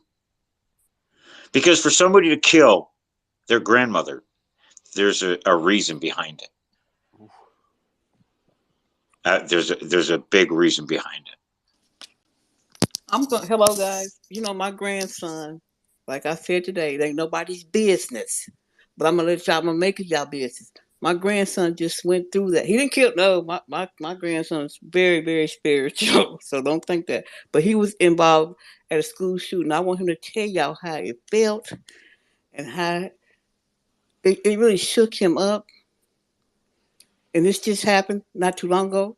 And I ain't going to tell y'all where it happened at because it ain't your business. But my daughter and all of us had to rush to it. And this is no joke. My Lord. This is no joke, y'all. When you got to rush, and there's thousands of the police out there, you can't get to your kid because they tell you, no, you got to wait over there. Because how they have to go through protocol to make sure all the kids is okay. And you calling the cell phones and saying, are you all right? Because, man, y'all just don't know. Y'all don't know. But I want him to come up here and tell y'all. And he's only 14 years old. How he felt when the boy got killed at the school. And oh my Lord, I want him to tell you. But he'll tell you that it wasn't the boy's fault. That so whoever's in here, don't come for my grandson because I don't want to go black on y'all because I am black. And I serve the Lord, but don't come for my grandson to make him feel small. Don't do that. Don't, if he tell you, hey, the boy got killed, but it wasn't his fault. He's telling you because the boy was a good kid, but it was something wrong with the boy. That's the part my grandson don't understand yet. That there was something wrong with him, with the kid. But the kid was a good kid, and everybody loved him. But it was something wrong. Like I told y'all today. This kid, he grew up, but he wasn't raised. That's the problem. And I don't care what nobody's saying here. Amen. It falls back on the mama that daddy or whoever. It starts at home. It starts home. It starts from the beginning. I'm telling you, they got them kids playing them games. The games are watching them kids, that Mortal Kombat crap and that whatever them shooting games is. I don't know. I can't. Whatever it is, they got the Diva, it's robots also watching the them. TV, and it's also the phone in their hand, and it's also plugging a movie in so you can sit them down in front of a TV. It ain't just one of them; it's all of them. That could be so. That could be so. But parents, you have to spend time with your kids. You got to let them know that you love them. You got to talk to them. And I don't know. My heart just goes out, and I don't want to sit here and cry with y'all because God knows. But you got to pray for these kids every day. You got to pray for your entire family. You got to put the blood of Jesus. You always say I'm Bible thumping. I'm not a Bible thumper. I'm somebody that believes in the Lord. And if you believe in the Lord and you say, Lord, cover me with your blood. Cover me with the blood that you shed at Calvary. God will cover you, your family, your friends, your loved ones, and everybody. He'll make sure that you're safe. I'm telling you what I know. He'll do it because he done it for me. So I know if he did it for me, and I'm nobody. I am nobody. He'll do it for you. Mark my words. Mark my words. I don't care who don't like it. You don't have to like it. But every knee gonna bow and every tongue gonna confess that Jesus is Lord. Mark my words. I'm gonna see if my grandson will come talk. Go ahead, y'all.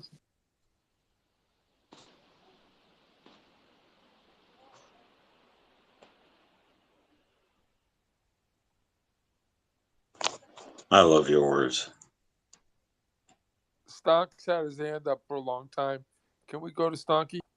Yeah, of course. Stonky, we probably put you to sleep, but please. Very sorry.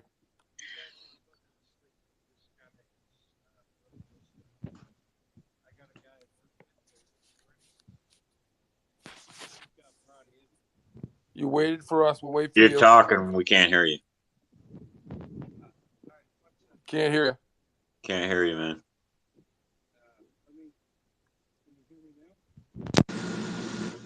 Hello? Yeah, there you go. That's better. All right. Thanks for waiting so long, man. Oh, no problem, man.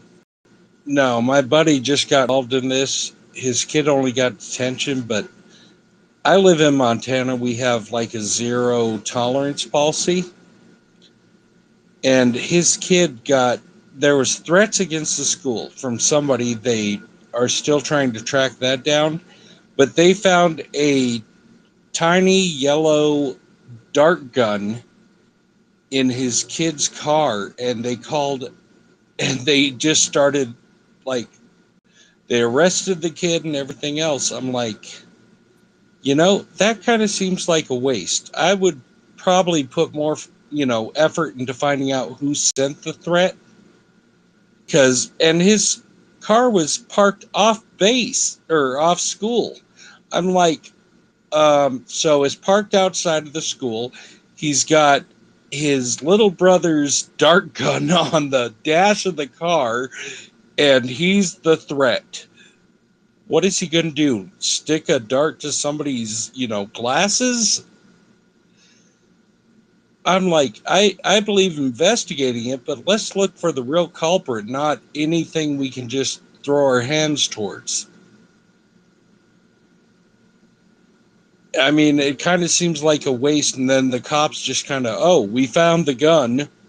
Let's just leave it at that. Well, how come all these people that end up doing stuff like this have been on the FBI watch list, or they were known by the local police, but it still happens? We talking Montana? Why? Montana, we don't have a lot of that. But honestly, if you're going to take a threat, take it seriously. Not let's find the first person we can throw a pair of cuffs on and do it that way. It's like, I would rather dig deeper. Hell, if I knew more about computers, backtracing, well, I know a bit. Can I ask you a question? Yeah. I might have the wrong story, but was it an all-black splatter gun with a scope? Mm-mm. A replica rifle? It was about 2 inches long. Sentinel? Is it Sentinel? Do I have the right place? I think it was Nerf or like whoever makes those little dart guns. Maybe the dollar store version. Well, this one's similar to the story you're saying. This one was just March 30th. Oh no, this was the other day, like a day or two ago. But that's who they arrested. I'm like, I would put they arrested more. this gentleman too. Oh, I'm like, I would put a little more effort into your research. I mean, if the gun's like even a dart gun is modified, okay, you might have something. But if not, let the kid go. And how about you research where that came from? Put a little more resources there. I mean, today, what happened in Texas was definitely a tragedy. But yeah, like some people said, you know, they've been on watch lists and everything else. And, you know, find the credible threat. I'm sure, you know, his kid's brother's dart gun from the dollar store, probably not that much of a threat. But it's like, oh, we did our job. We found a gun. And they haven't even released yet that it was fake. It's like, oh, we found a gun on somebody's car, in somebody's car outside of the thing just to cause panic. It's like, Okay, my grandson is here, guys. But I think that's a touchy subject for him. It's really touchy.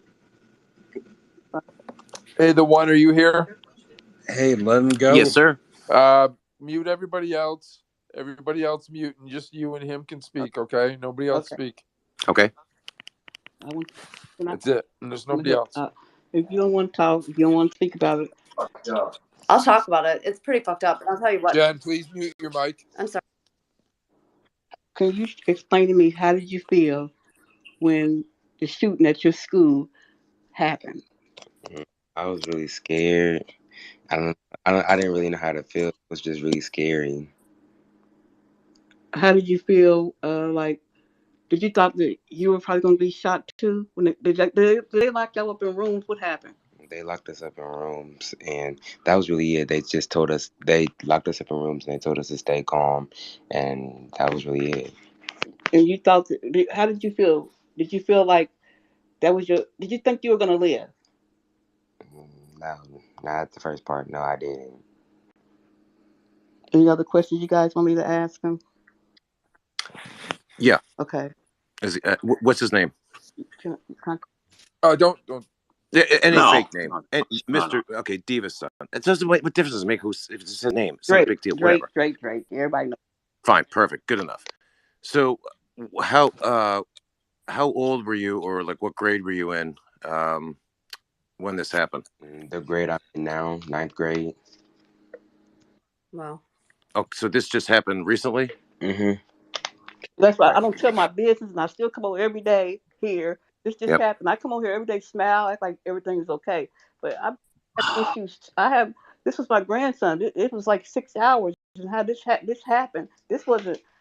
We just kept calling, saying, "Are you all right? Are you all right? Are you all right? Are you all right?" Because the police said, when I tried to zoom up in there, he goes, "No, how they talk to me." I'm like, "Hold up, this is a rich neighborhood. What you talking about? Pull over." Like, I need to know if he's okay.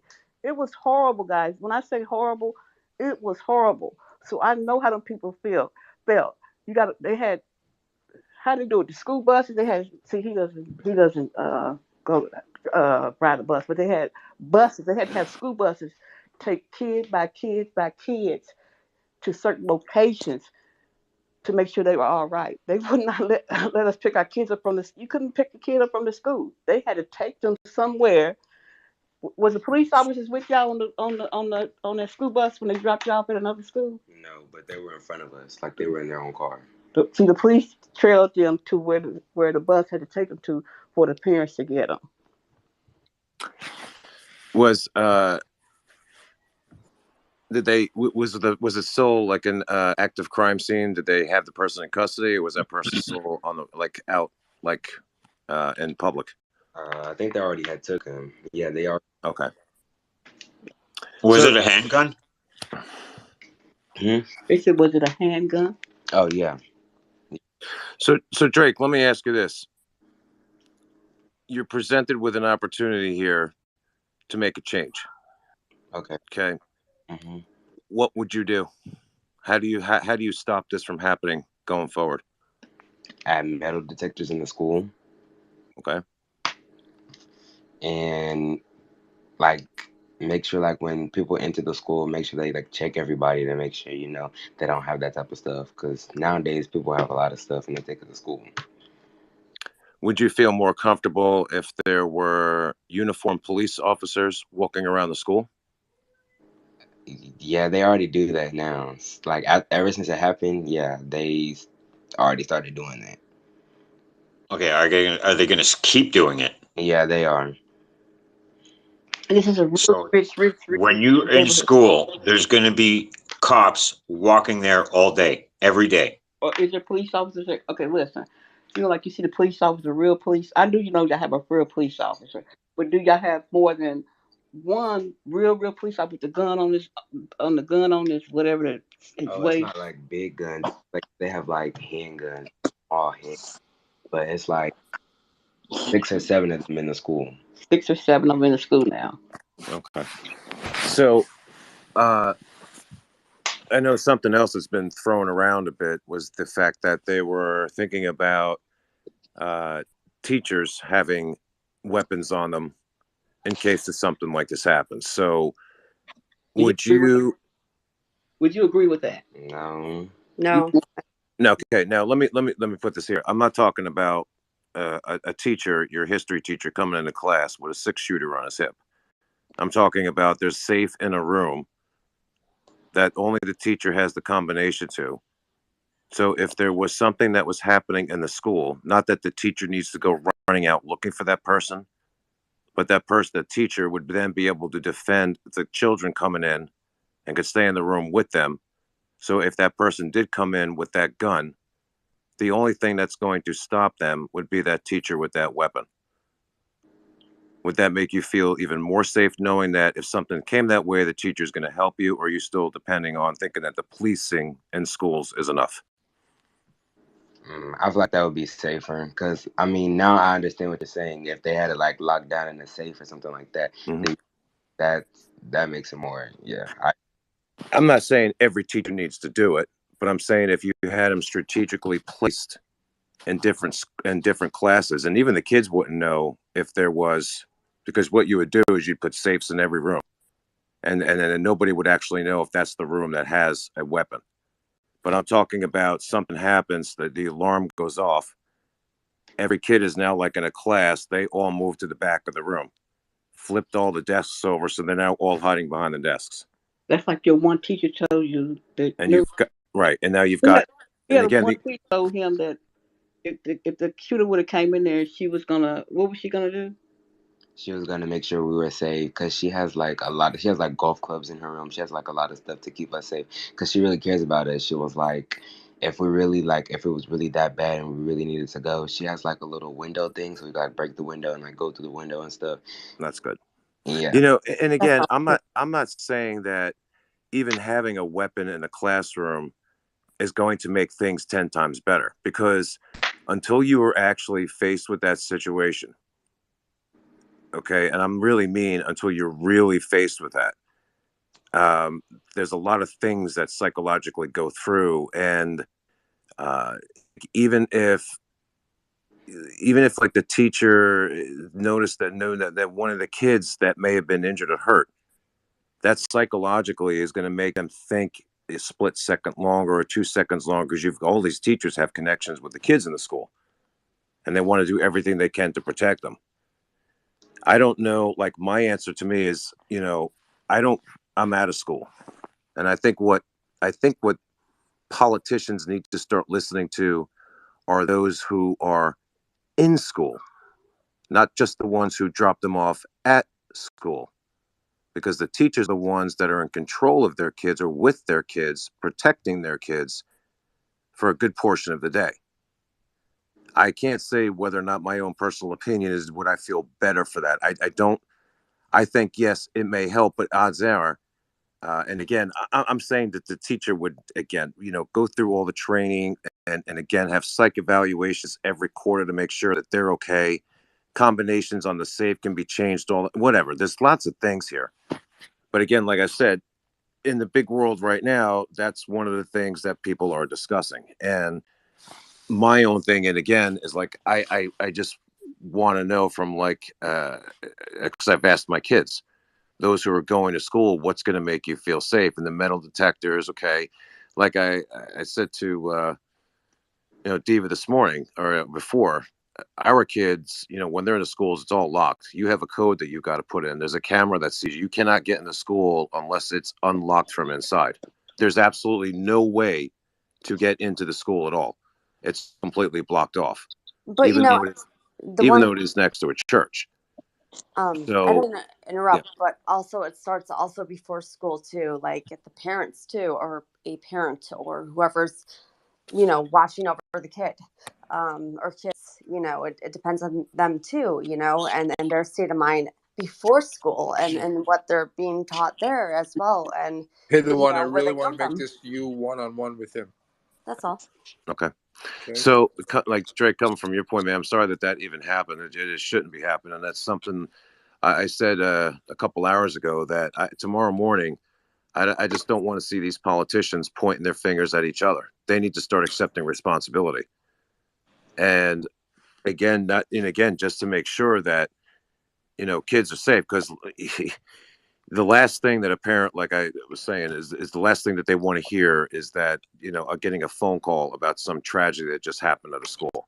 That's absolutely, I can't even begin to imagine what those parents are going through. Every emotion that you possibly could want is all running through their heads right now. And this was a senseless bullshit crime, an act of, and again, even before you came on, I just said there's absolutely no justification for this at all. None. Zero.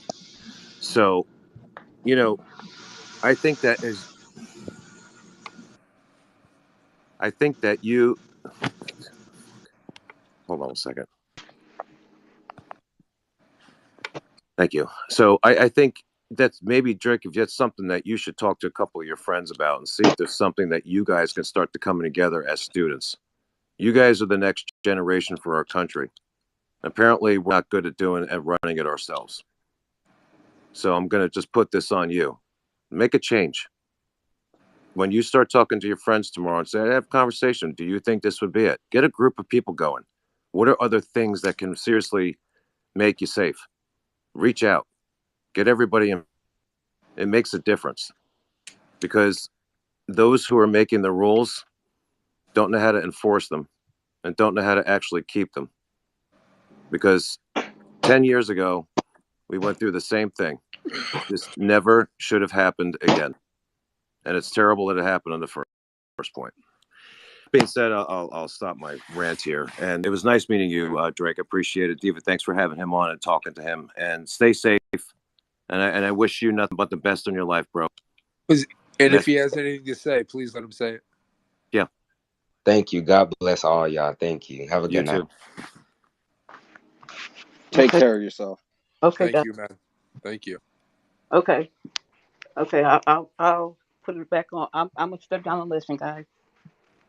The unfortunate thing about this situation with Diva's grandson, he's never going to forget it, ever. It's something that he'll never forget. And that's what we don't want for our children, is for them to remember things that are so deadly. And you just, listen, man, I've been through a lot. A friend of mine's head was blown up just like Jay Brown's.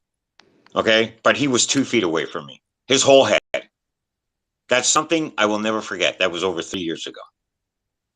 And it's something I will never forget.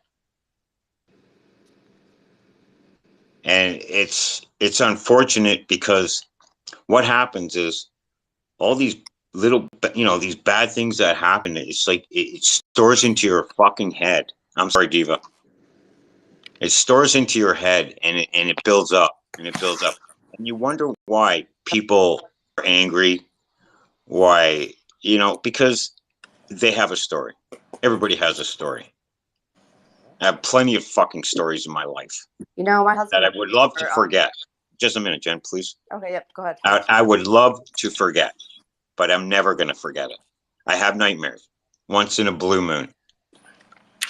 So I'm sorry, Diva, that your grandson had to see that or go through it, and to hear that, and for him to feel like he was going to die for that instant, because it's something I wish he'd never had to experience, because it's something he's never going to forget, unfortunately. But he's going to learn from it. He's going to be more aware. So maybe something good come out of it. You never know. Hey, Hedge, Wendy has her hand up. Hey, Wendy. Sorry, Jen.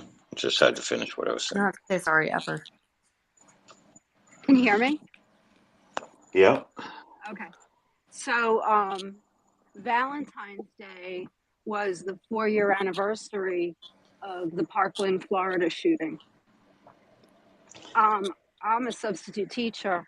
I was at the school next door that day, at the middle school. You talking about Stoneman Douglas? Yep. Yep.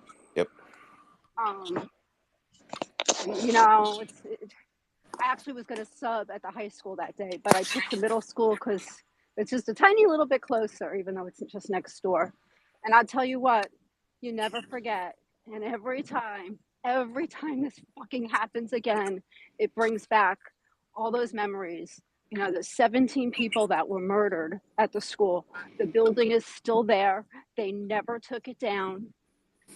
I was next door. I wasn't at the school, but of course we were on lockdown.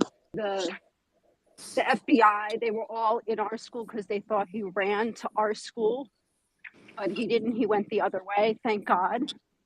It was the scariest thing I've ever had to live through, and I wasn't even at the school that it happened at. I was next door.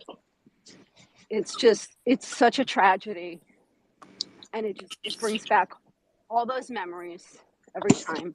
And it was my anniversary that day, so of course I never celebrate my anniversary.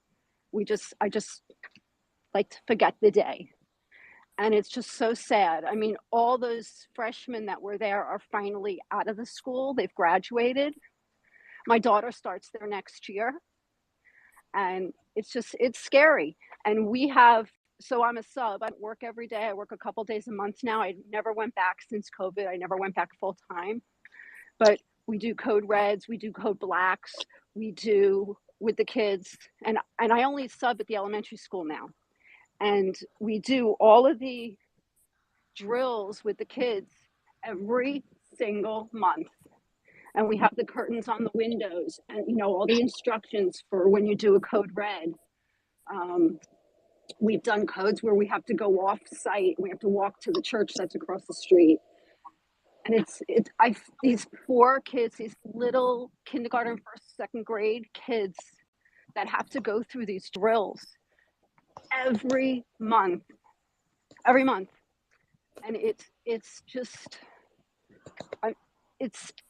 it's heart-wrenching that we're still going through it. And yes, we have at every school in Broward County, we have police officers. There's at least one, if not two, fully armed every day at those schools.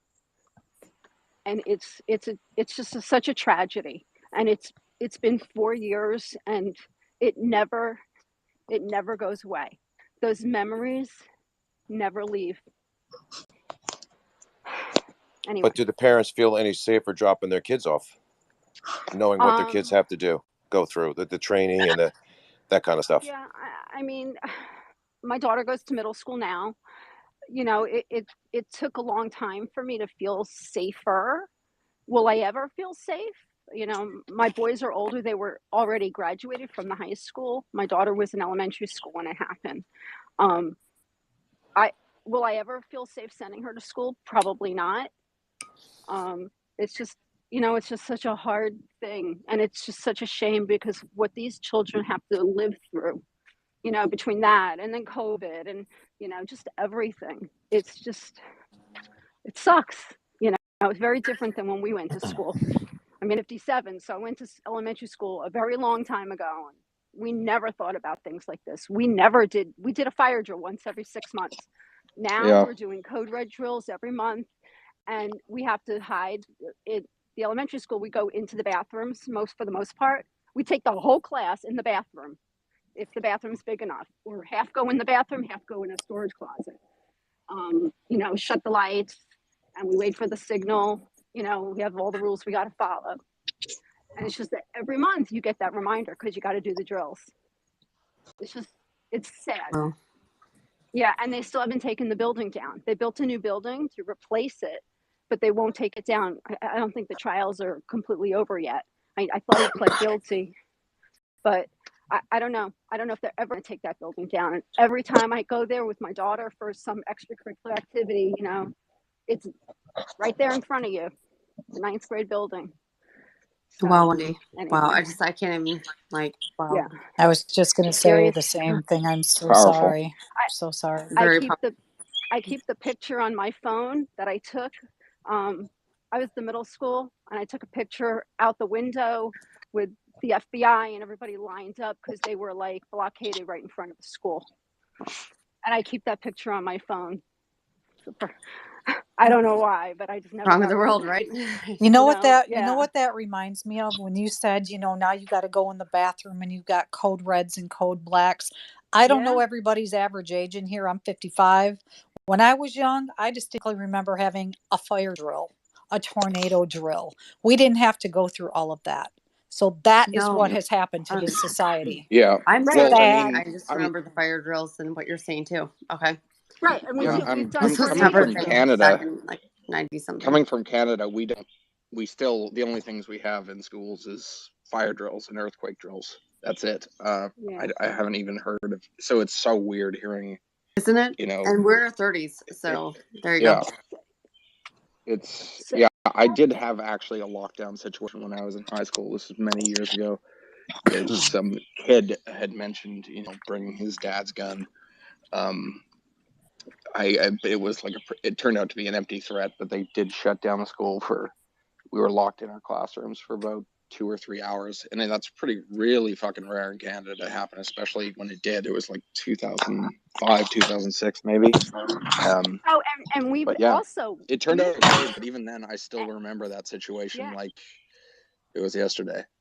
Yeah, and even, I mean, I don't sub a lot, but you know, we always get the text and the phone calls and the emails, and the schools here have been on lockdown so many times. My daughter's middle school has been on lockdown probably 5 or 6 times in this past school year for whatever, you know, suspicious activity, you know, and the elementary schools around have been on lockdown because, you know, we get all the communication when they are on lockdown. It's just... I don't know. That's just crazy to me. The sad thing about it, and I'm not trying to boast on that, they were saying the superintendent said, since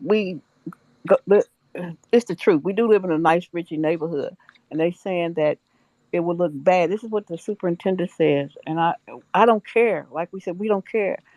He said, no, we don't have that. We're not putting up metal detectors because all the parents were saying it's time for metal detectors. It's time for it. No, they will not do it. You will not put those in the kids to go to the upper class, the uppity schools. They will not allow it. They just will not. And I said, what's going to happen is he's going to get the blame. Like if something really, really, really just like that happened today, if something happened like that at a school, he's going to get the blame. And it's going to be, they will not be nice about it. Well, Parkland is an upscale neighborhood. Parkland, Florida, it's upscale.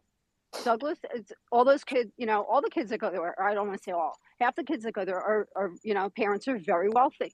You know, they all drive around in BMWs, you know, not the Coral Springs kids, but Parkland kids do, you know, and it's just, it doesn't matter. It could be anywhere. They don't care about it. Doesn't matter. looks bad if you put it in one. I'm saying how they look at it. And that's what we're saying. It doesn't matter. Put the metal detectors up. They won't do it. It looks bad in those schools. They say they will not do it. Oh, does it look worse than blood all over the floor? The one you know what I have you know what, when time comes, my daughter and them keep asking, and all the parents. When time comes, I'm gonna reach out to you and have you speak, because I agree with you. I don't care how rich these people are. Put the metal detectors in there. People want to know if their kids are coming home. Okay. Does Gregory have? Gregory said he has. I'm not Greg. Drake. Drake. Did he say that he has one in his school? No. Okay. There you go. Remember what I said for have him make the change. You are the one that's going to help to make the change for the future. Have him tomorrow talk to his student council, all of them. Set a meeting up. And when he goes and he starts talking to them, he's not asking. This is what we're demanding. We want this. And you need to go to the school board with this and our parents. Get a petition. Have him start a petition. Student council petition. This is serious. And again, if it never happens throughout the whole time that they're all in school, then you know what? That's a blessing. And then by more schools will take on and take practice to what's going on. Because if this doesn't get fixed now, it's never going to get fixed. This whole illusion of we're in a great neighborhood, because I'm the same as you. None of this happens here. We could love this. Okay, no, it happens everywhere. And because the one person that thinks that, you know what, I know that I can go in, I can get away with it because they're not safeguarding their kids. I want to go and do that. That's right where I'm going. Okay, take that first step out of that evil person's mind. Make it a huge deterrent. So you tell Drake, that's my suggestion. Write it, student council. You're not asking. As students for the school, you're demanding. And if that means each parent has to pony up another $100, then ask them if you're going to complain about it. Is your kid's life worth that? Or what about your friend's kid? Or what about, I know they all know people. I mean, could you imagine putting your head down if you just would have gave another $100 or $200? Your friend's son would be alive. I mean, I know it's drastic, but but he's the future. And I agree with you. Why do they never ask the kids? Why do they never gather them in the gym and say, okay, guys, we need brainstorming ideas from you, the students. You're the reason we're here. Because they're going to tell them the truth and tell them what they don't want to hear. That's why teachers will not ask them. It's ridiculous. Absolute bullshit. It's out of control. It is. It makes me really, really mad. If you look back at Columbine, way back in the day, did we ever think we'd be back in this position? Yep. No, Columbine. I was in high school back then, man, or junior high, or my husband was in high school. But yeah, and here we are again and again and again and again. I just said it. I think part of the problem is teachers, regular teachers, don't really get a say in what happens either. It's the administrators and the school officials. They're not asking what the actual teachers in their work and every day want. So I'm going to say they also know what could help. Are they limited by a school budget? Here's your solution. No. Here's your solution. A lot of you live in states right now that have just legalized cannabis for recreational use. Many of you have states where you can use it for health use. There's your extra income. If it goes where it's recreation, states are pulling in between $2 to $4 billion extra dollars. That money should be dedicated solely for schools, or a good portion of it. Teachers get raises, their pensions get reinstated. Okay, your kids actually get the materials that they all need to actually learn. And I give credit to teachers because what they have to go through to get that job and the amount of money, forget it. I don't know, but again, it's even the lottery. A good portion of the lottery is supposed to go towards the education. Really? Right. Okay, what do you guys? Oh, so instead of giving a peanut butter and jelly sandwich, now you're giving them like soup and crackers? That's not what it's about. I mean, it's about, yes, feeding them too, but it's about, protecting our kids, from this That's ever why, again, happening. man, her grandson is our future. My kids are the future. Exactly. You know, and again, just even for talking to him just for 4 minutes, sounds like he's a great kid. He's a bright kid. And it sounds like he's got a good head on his shoulders. Yep. And if Diva came on tomorrow and said, "You're never going to believe what happened," I would actually be heartbroken. Because that right there is a young man, a kid that wants to make something of his life and to be something. He shouldn't have worrying about going to school if I'm going to get shot today. No kid should. But let's let the Republicans blame the Democrats. The Democrats blame the Republicans. Again, and I'm going to keep repeating it throughout the whole night. You politicians, tomorrow morning, I pay your salary. Start accepting accountability. This is your fault. You are as much to blame. And they won't. It's just somebody else's fault all the time. Yep. AM, welcome. Hey, I was listening. Just interesting story. I was a teacher for a few years. So teachers fought to get lottery money pumped into schools for education, and as soon as it got passed, right, all they did was take the money that Congress gave every year and did an old switcheroo, so they didn't have to pay so much. So really, we didn't get anything out of it. Mm-hmm.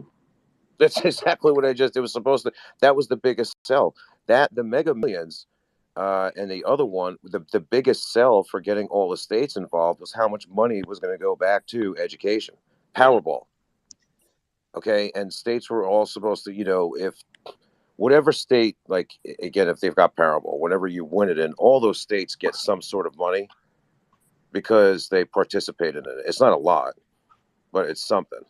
But the winnings for that and the tax money, I believe, is supposed to be equally divided amounts, all of those who participate in Powerball. And then money was supposed to be allocated for different things. And education was the big push. And hold on one second. Diva, cover your ears for 1 minute. There's no fucking way. None. No, she left. I gave her a heads up.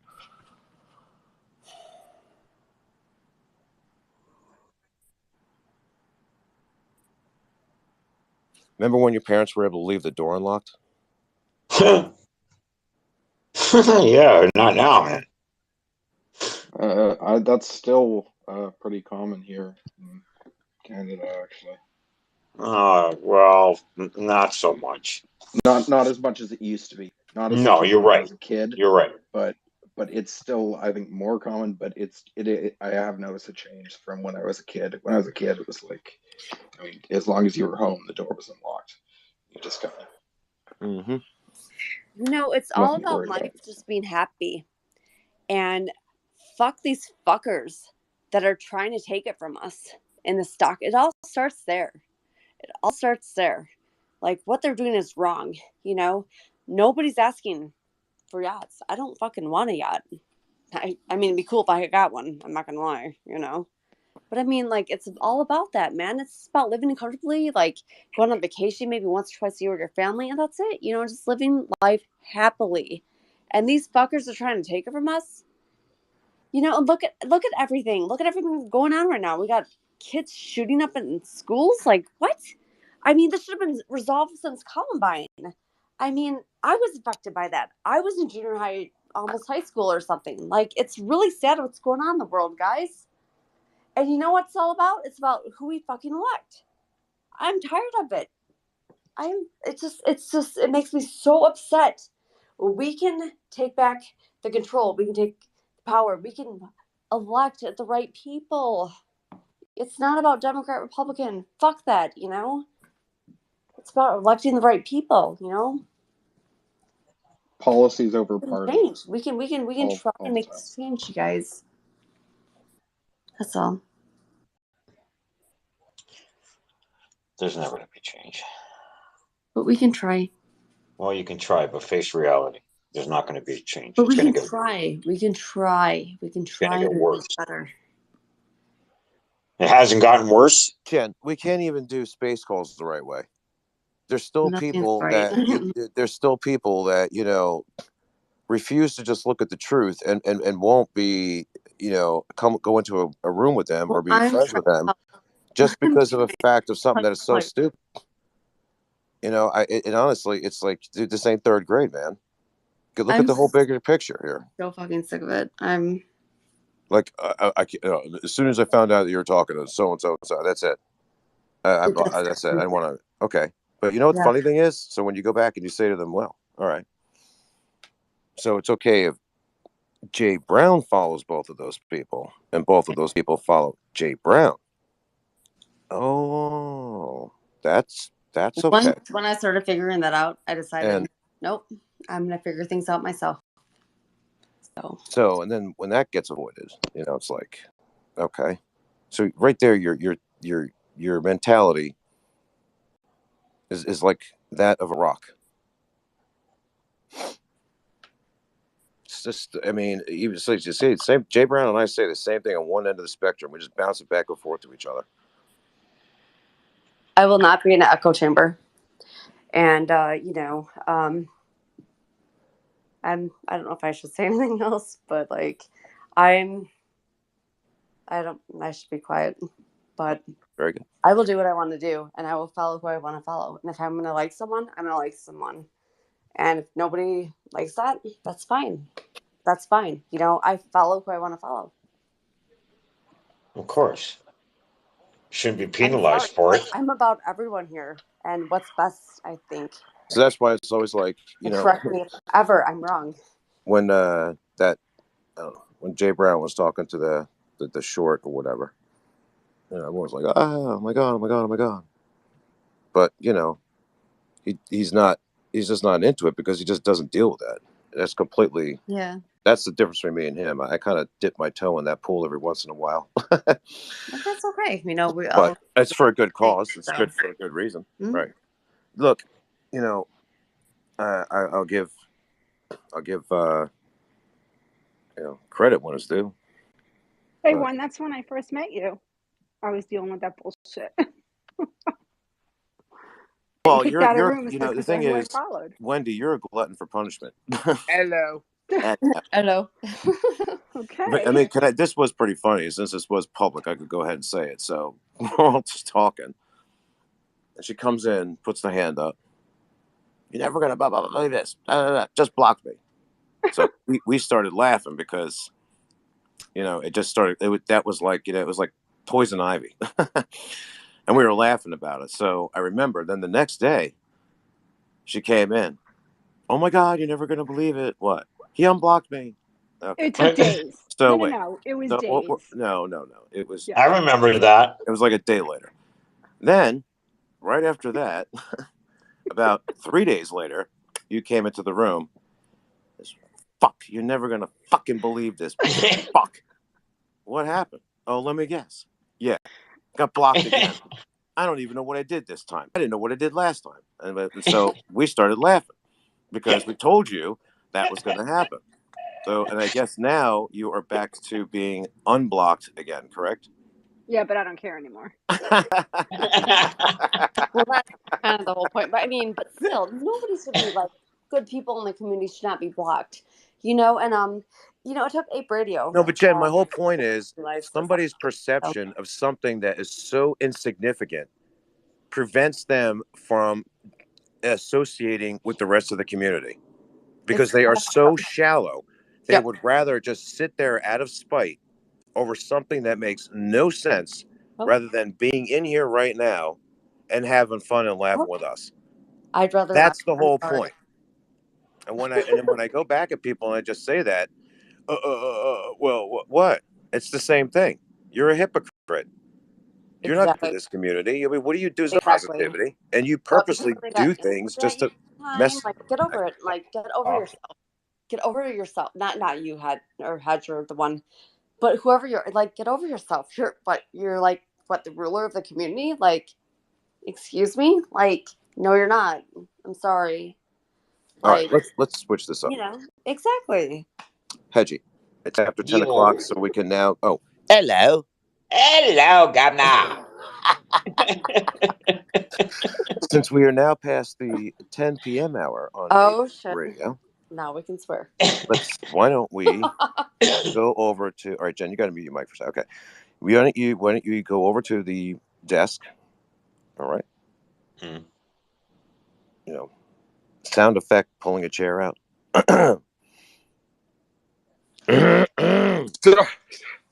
My daughter just got home and I had to go outside. I just got back. So I know you're me, but I'm sorry. I just got back. You know, I'm gonna say the funny thing is that's like the 5th time that's happened because of her. Every time like something like that comes up, it's always like she's Her always daughter, there. his daughter. Yeah. I can't wait to meet her. Okay, so give it a piece of my mind. We live in a really dark place, so it's dark outside. So when she got home, she wanted us to go out and meet her. So I went out and met her. Oh, that's cool. That's all. Come on, man. You know I'm busting your balls. I know. I'm just telling you. Being honest. Being real. Okay, so Hedge. Yo. We're now in the Ape educational room. Uh-huh. And it's now time to learn tonight's Urban Dictionary word. Oh, no. Right. So you got to go over there to the magic desk. All right, got to pull that chair out. Thank you. And you got to get some, magical dust over there and sprinkle it all over and open up Urban Dictionary. Now, as far as I know, I believe this is a dictionary. It says it is, and it actually. Whose dog is that? Okay.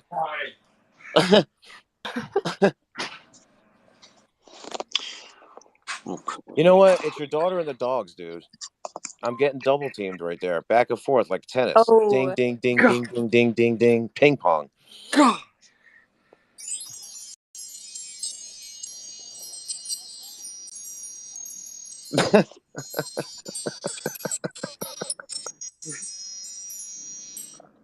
That's Hedge's magic fairy dust.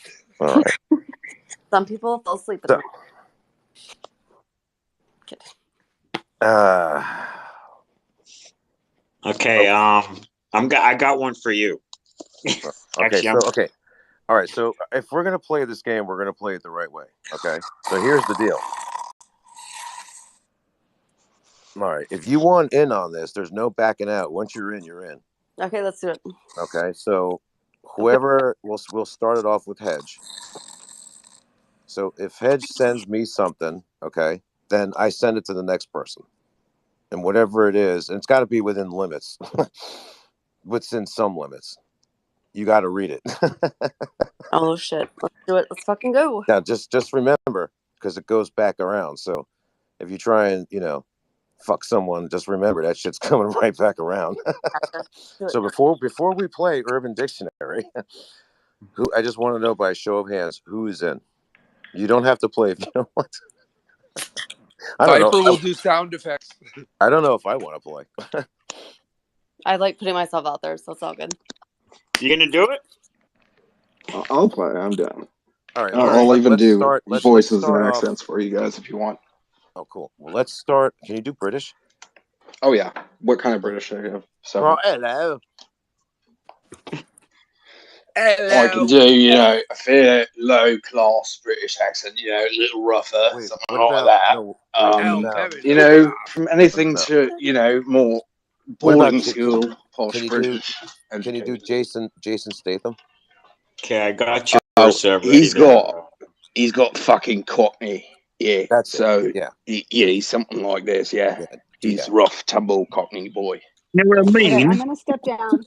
I'm gonna step down. Okay, so someone else can jump in. I gotta do some stuff. Can't focus. Check your DM. That's a good idea, Wendy. Okay. All right. That's what you got to read, buddy. See you later. All right. Bye, guys. Bye. Bye, Wendy. See, I don't understand this. Looking at the DMs. Do I want to come up? Can we get the other Jen in? Right. That's fun.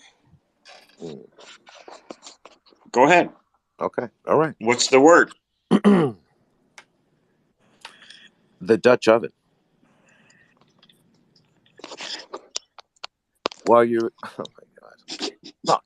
Okay, that's the other thing too. All right, you have to read. There's no script. You can't like pretend read it, or read it first. You have to read it as soon as you get it. Okay, Hedge. I'm not looking at the screen right now. Okay.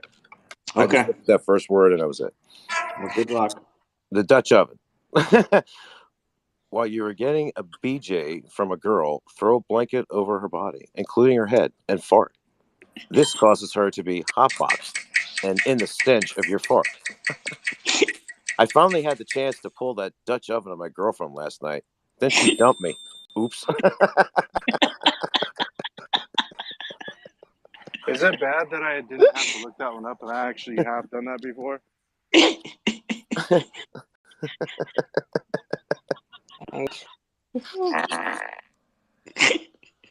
I mean, I may have accidentally hotboxed myself too. You hotbox yourself? Oh man. Yeah. Oh god. I know there was one time. Wait, going back years ago. I don't know. And you ever fart and it wakes you up? Yeah, that's my spot one. Because it's like not. Come on, guys. Get diarrhea. Can we, oh my god. Can we get past the dick and fart joke for like 1 hour? No. Just an hour? No.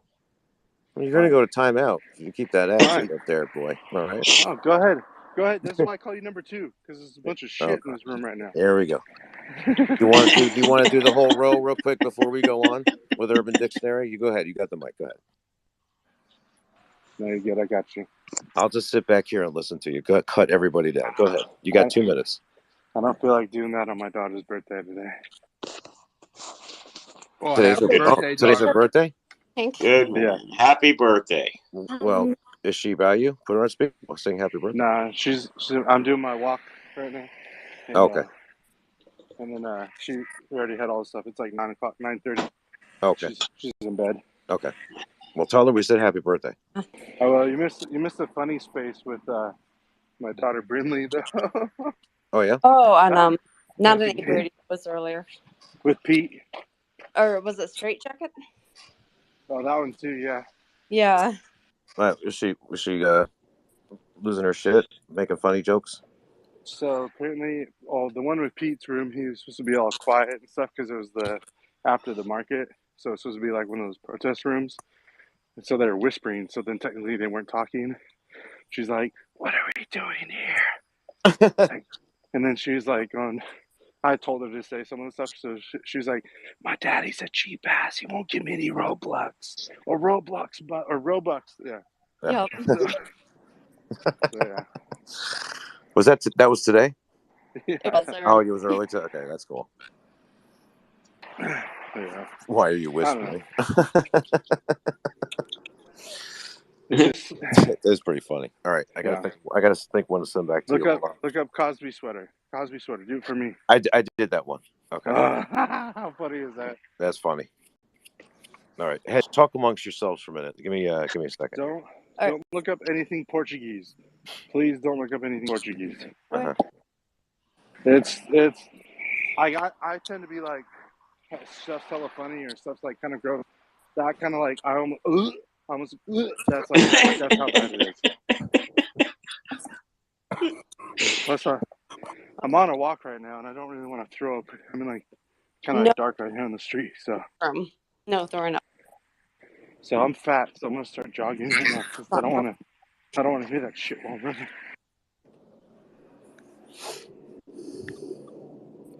Pick up the pace. I should have got on the scale and see how much weight I've lost during this thing. 5 pounds. Probably. You could just ask me. Opinion. Thanks for pumping me up. Thanks. Yeah. 10 pounds. Let's go. Right? Let's freaking go. Would be like lose 10 pounds in like a day. Guess what else is down? My waistline, just like the stock market. Fuck you guys. Let's go. You guys are fun. I love you guys. I have prepared my definition. All right. All right, let's hear it. Oh wait, I thought we were like sending it to people. I thought that was the gig. Yeah, I'm finding one. Oh. Is a game to try and get one that someone won't like repeat? And they're like, no, I'm not saying that. He'll send it to me. You'll see. Yeah, I'm just looking for something good. I'm looking for a good one. I'm like, dude, if Hedgie's willing to smoke rat turd weed, he'll say anything on that site. Let's be real. I'm down to guess that Hedgie may have participated in 30% of everything that's on Urban Dictionary. We'll put it that way. Viper has done about 35% of it. Hank, I'm What's not up, sure Worm? that's accurate. Is that What's straight? up, Big Worm? Hank, are you saying that Hedgie coined Cleveland Steamer? We read that one. Look up Chili Dog. I think it's along the same line. the one that Viper sent me and that Hedge read the other night. I think that was the funniest one.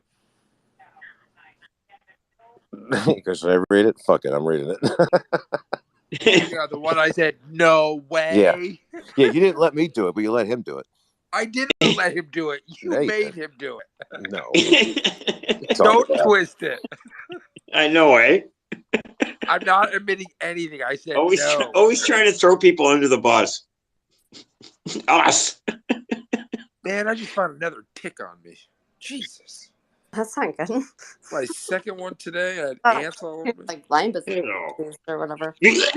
No, it just happened today. Right. I mean, that takes like what, another month or two. I don't even know. They have to be there for 48 hours, but yeah, no. I'm a wound from a bullet. I think my term is very appropriate for ApeRadio, and I'm gonna throw. I think I need to give this to Jim. I think Jim needs to come up here for him to read it. I can't believe Jim's in the room and he's not up here. I ain't fucking reading shit, okay? I ain't no fucking puppet where I read whatever you want me to read. Do I have to hodl? Are you kidding? Jim will read it. And then I worry about his blood pressure after when he says it.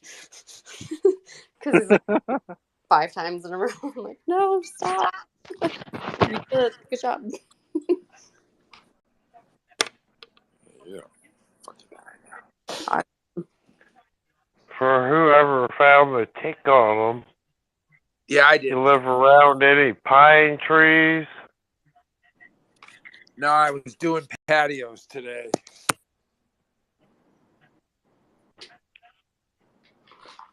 And we hit a huge net. Yeah, well, we had a lot of things happen, but yeah, I'm doing patios. We just happened to get a lot of ticks. Huh. Halfway done with my wash, ladies and gentlemen. It is what it is.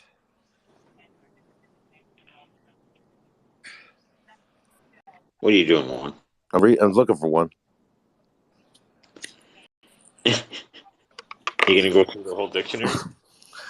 No, the ones I'm looking at, I'm putting them in. They're just not that funny. I mean, there's only like one part of it that's funny. So just you guys do one real quick. Senior can send one. Have Jim read it while I'm looking. All right, I got one for Viper. Oh no! Yeah, you're playing Yes. Viper. You're No, in. I'm not playing. You're in. No. This Come one's on, not man. bad. This one's not you bad. didn't. Yeah, you didn't do one last time. Come on, you got to do one. You guys are Okay, killing me. I just sent it to you. Alrighty. It's not bad. I picked you an easy one. All right, let's see what you got. Jim, check your DMs. I sent you the link and screenshots just in case. But you got to read it word for word. I do not promise that, but let me go look and see what you got. No, you can't look. You got to read it. Send me a photo. The out of pocket one? Yep. Okay, I'm not ready yet, so please, everybody, out of pocket to say something too far or someone that acts so goofy that no definition can express. Girl, your dad is so hot. Oh, God. Me, stop. That's disgusting. Girl, No, I would fuck the shit out of you. Out of him. The fuck is this? Me, never say that again. That was just out of pocket. Thank you, Hedge. I appreciate that. That wasn't bad. No, that was really good. Well, I mean, your dad is pretty hot, right, Vibe? My dad? I don't think so. He passed away in 1998. Not sure he's still dating. You know, I knew I was gambling with that. I'm just saying, I'm And I 59. lost. I'm 59. It's not a good gamble. You know what I'm saying? I know.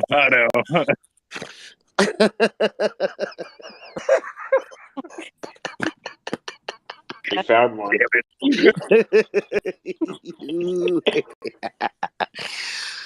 Oh, it's like buying a call option. That one might be too bad. I don't care. Okay. I don't care shit. Well, it's funny, dude. It's all jokes, whatever.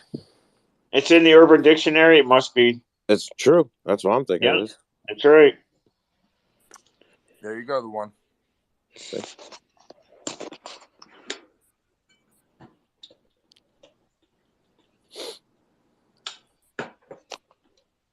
Jimbo should be all teed up with his in the DMs. That one's Still showing Connecticut on my side. That's a good one there. I know. Hello. Hello. Hello. We got Lady in here. Yay. Oh, yeah. Fuck on. I love.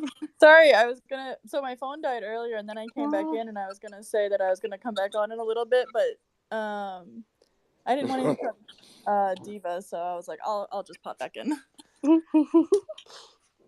Yeah, but I had to change Justin's arrays, and he was watching something, so I was like, all right, I'm just Did gonna. you guys I look wanted up my phone. Tropicana on Urban Dictionary yet? No.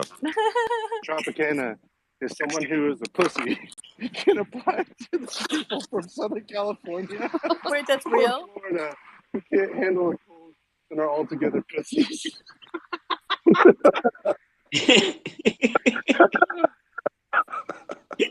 That's really in there? You know. All right, Hedge, you reading it? Hi, Jim. No, you what? You got one for me? I sent it to you. All right, here we go. I'm just gonna read it. Here we go. Fuck. Shit stains. When one shits their pants and leaves stains in their underwear, often mistaken for blood stains. I found shit stains in Alyssa's panty drawer. Oh wow.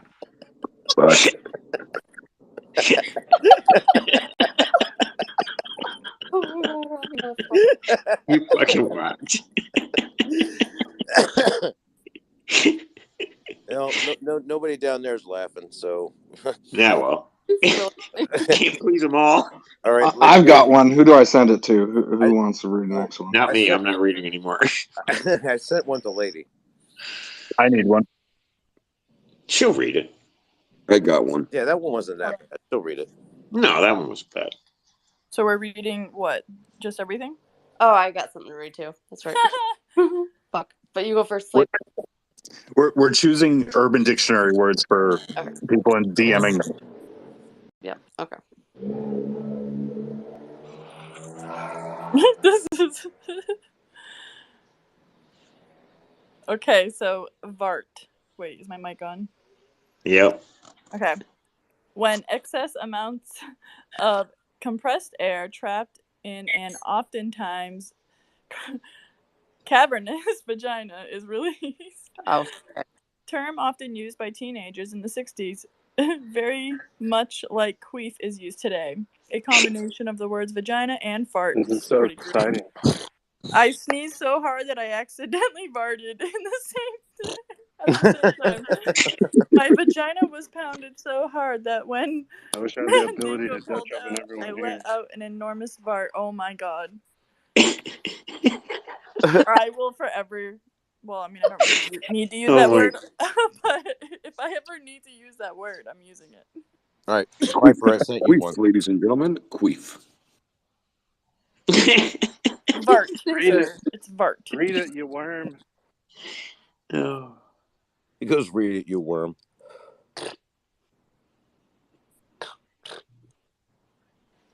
Now he's pretending he's not there.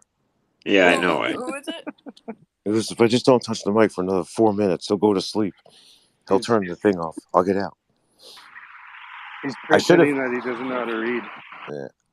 I should have sent it. Well, hey, Jim. See, actually, you know what, lady? You should read it.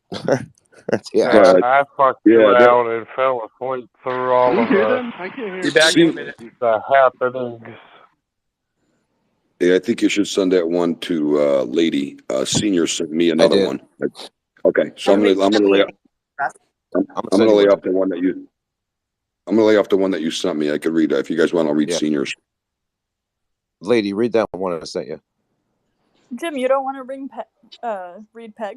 No. No, well, that's I was you. going to have him do it. That's why I thought it was funny. But, you know, since that one is you. All right, Hedge, listen to this, okay? You there? All right. All right, go ahead, lady.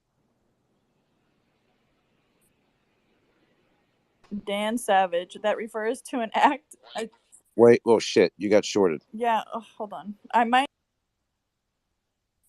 That's worse.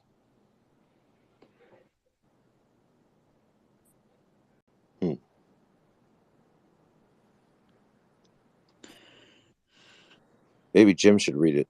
Okay. Oh, there you are. Okay, cool. So PEG, a term coined by sex advice columnists. Is this good? Uh-huh. Okay. Dan Savage, which I think his name is perfect for this, but anyways, that refers to an act of lovemaking that involves a woman with a strap-on dildo only penetrating her male partner. Jennifer pegged the shit out of John last night. I bet he won't be able to sit down for a week.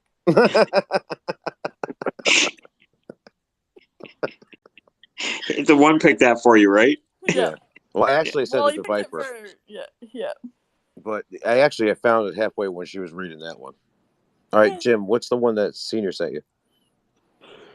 All right, let me get there. All right. Senior. All right. Nuclear explosive diarrhea.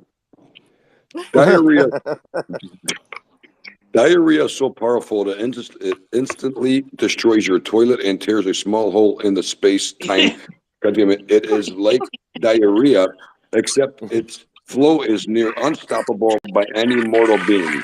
It is very powerful. It is very powerful and can occur any time. It's usually unexpected and can leave one with large holes in their pants. When this occurs, one should immediately head to the nearest washroom, or at least away from any public place. Usually requires 5 or 6 rolls of toilet paper to clean up. Beware that this may be reoccurring, and if it is, make sure you visit a doctor ASAP, for this can leave you dehydrated and may cause you to lose up to 130 pounds.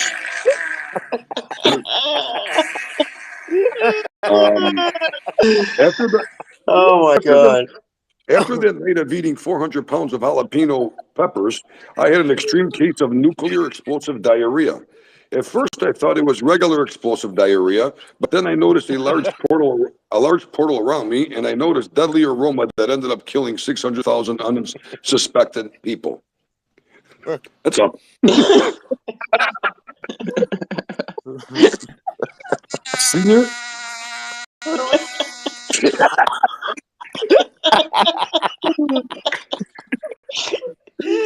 Juicy score.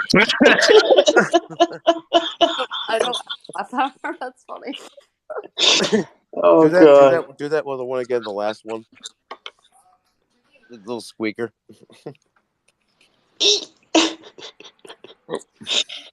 Oh, too much.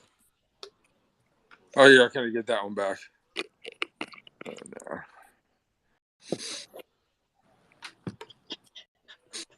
Okay. Let's see.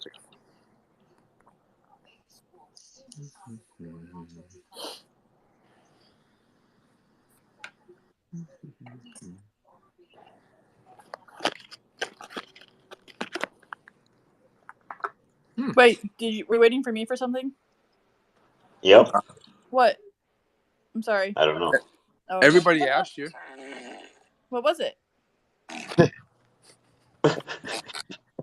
I don't have a DM. But well, Just fucking with you, Are you Lee. messing with me? Yeah, of course. I just came back to my phone. Everybody was quiet, and I'm like, "Oh shit, is it my turn?" I love like the awkward silences on space. It's kind of fun. You just like wait there, and everyone's like, "Okay, what do I do?" And then you like look at that person's face. You're like, "I don't know." Like, then you like DM someone. You're like, "Oh, what's going on?" And then like, Two people when it's more than a minute, like, shit, is it being shorted? It's kind of fun. No, like my Wi-Fi has been so crappy lately, and it just randomly. Like earlier, I was in Straight's room, and it like just completely closed Twitter. Like that's never happened. Like I've dropped from Spaces, but it's never completely closed. So I was like, "What the hell is going on with my Twitter?" Yeah, the same thing happened to me too earlier in the same call. It just like completely just boom gone. That's so weird. Yeah. Hey, Diva. I'm gonna say goodnight to you guys, but I want to say this. I really, truly, from my heart, God knows that I appreciate each and every one of you guys. I love you guys. You guys are I love amazing, and love it. cover everybody. We need to cover. Just send the angels forth, to protect us and guide us and lead us, because this world out here is wicked, and it takes prayer. You guys ain't probably don't believe it, but it takes prayer. Prayer changes all things, because the Bible says, "Where there's 2 or 3 gathered in my name, ask what you will, and it shall be given unto you. Pressed down, shaken together, run it over." And I believe that. So I'll see you guys. Just want you guys to know Hey, wait, that I love you. Yes. Diva. Do you think you could wait a minute so we can get Corey's PR people to come back in and they can hear you say that? Because after that Urban Dictionary, they bounced. No, I'm just kidding. Thank you so much. I love you. So in the morning, guys, tomorrow's going to be rough for a bunch of people. I already know. I can see it coming. So I'll stop in the morning and say my prayers. But the head, Viper, Jordan, beautiful lady Katie, I appreciate each and every one of you guys. You guys are amazing. And I'm glad that I do know you. I can at least say that I know you. I appreciate y'all, every single person in here. From Jen, I love you. Love you, girl. Rick Rodriguez, Froggy, Troy, everybody. I love you guys. Take care. God bless each and every one of you. See you. Have a good night. God bless you. Same to you. Take God care. bless you Have a good tomorrow. night. Good night. You guys were doing that kind of language and urban dictionary reading with Miss Diva in here? No. No. Are you I don't think so. No, she wasn't in here. It was the one's idea. He's the one. He's the one to blame. I know. Hey, guys. How's it going? Auntie Dana! Dude, did any of you guys get to see Top Gun yet? No, don't Oh my God, no I won't spoilers. ruin it, but you gotta see it. You gotta see it. It's I the told bomb. you. The camera It's the angles. Is it a fucking $1 billion bomb. film? They did not have the same technology when they did Top Gun the first time, obviously. Oh, So this it's whole the new bomb. camera, this whole And camera somebody technology is insane. Oh, you They didn't even realize it then. yeah. and Corey actually kind of laid it out before too. This is like multi-generational. Yeah, this is checking a lot of boxes. Yeah. This is gonna crush. It's gonna crush it. Dude, I already want to go Well, see it again. I'm like, that was so fucking good. I deserve the worst treatment of all because I fucked around and slept through the Corey Feldman thing. Oh, that's okay. No problem. I mean, we could do a recap later with you if you'd like. He did mention your name a couple times because he looked at the Joker thing. He's like, oh, look at that. That's funny. And I'm like, yeah. Every time I ask it, I can't. It's hard to look because when I have a conversation and I look, I want to laugh because it's always why you're so serious. And he was laughing at that for a bit, and he said that when they come out and do a gig, they're gonna, he'll hit you up, see if you want to. I'm kidding straight. He didn't come in yet. Yet? He didn't. No, he didn't. No. Well, I have an update if you guys want to hear real quick. Oh, hello. Hello. Yeah, so I actually finally was able to get a hold of Corey. So he's actually filming right now. Oh, Something cool. I don't know. He hasn't said what the title of it is. I'm sure he'll announce that when he can. But he's filming something, and so today they went super long. Like he didn't even get to, obviously go to his phone because he's filming. So he was able to shoot me a message. What's that? You guys said you're totally right because he messaged me too, but you're right. Yeah, so he felt really bad. He's like, oh my gosh. He's like, all these new fans or these, fans who've joined me, from the AMCH. He's like, I feel so bad. I'm like not showing up. He's like, can you really quick just let them know what's going on? So he said he will be done filming obviously this week. And so he said he would love it if he could jump on next week if possible on Tuesday. And then it just so happens to coincide that we are also pushing out his mint date for his NFTs because we are finalizing a really cool partnership with his NFTs that we're going to announce more hopefully before next week. So he can discuss a little bit more about that as well. But he was truly apologetic. It felt so bad. He cares. If you know anything about Corey, he cares so much about his fans. And so he was like, he's like, please ask if we can reschedule for next Tuesday because he definitely wants to be on and chat with you guys. And Kenza, let me just say right now, thank you so much. Look, I completely understand that. We understand it. It's I was thrilled when he replied back, and I mean, I came right to the group and I was like, this is awesome. I mean, I grew up watching his movies, and we completely understand by it, and I don't. There's no. It happens. It's not a big thing, and we'll work around when he's free. And as I said, I was talking about it before. When he comes in here, I just want him to be able just to chill out, and hopefully after the first time he comes in, he's gonna like it enough to where he comes in more, where he even just sits and chills, or he might come up for a little bit. Hey, what's going on? But we have a cool space, and I think he'll just fit. We do goofy things, but I think he would love it. And when it happens, that's when it's going to happen, and we're going to support it even after that too. Awesome. Well, that's really exciting. Like I said, I know that he felt so bad about that, and and I was like, it's okay. I was like, I'll go on the space and I'll give him an update and let them know or whatever. So, he'll definitely be down for that. He's sort of actually surprisingly, he's been on Twitter for a long time. He's got a lot of great fans on Twitter, but he really hasn't ever done spaces until we brought him up on our space last week before last. So he's still kind of new to the whole spaces thing, but I think definitely we can continue to give him the ability to get on stage on spaces and be able, like you said, just kind of relax and chill and chat with people. He'll definitely, I would hope, would seem like it would be something that he can continue to do going forward. That would be awesome. Yeah. So anyways, but I want to give you guys the update too. Do you know Cheech and Chong have space calls sometimes? I've seen that actually. Do they do them together? Yeah. Yes. They're hilarious. Oh, I bet. I'll have to catch the next one. I'll have to go follow and make sure I catch that. Well, I followed you now, so when he's ready and we're ready to do it, we'll stay in touch, and then again, when I'll do the same thing, we'll all put we'll all pump it out there and get everybody back in. That sounds good. So thank you so much. I appreciate it. Tell him we love him, and we'll talk to him when it's ready to happen. Yeah, definitely. And again, thanks to you guys, and I'm sure he appreciates all the love and the mercy, I guess, in terms of not being here when the title of the space was ApeRadio welcomes Corey Feldman, and then he wasn't able to show up. It's all good. Don't sweat it. No, we're good. No hurry. It's not the first time. Right? I'll let him know. Thanks again. Thank you, guys. Okay, have a good one. Good night. Good night. Hey, Auntie Donna. Auntie Donna. Auntie? What's up? Were you stoned when you watched Top Gun or no? No. Oh, okay. Just wondering.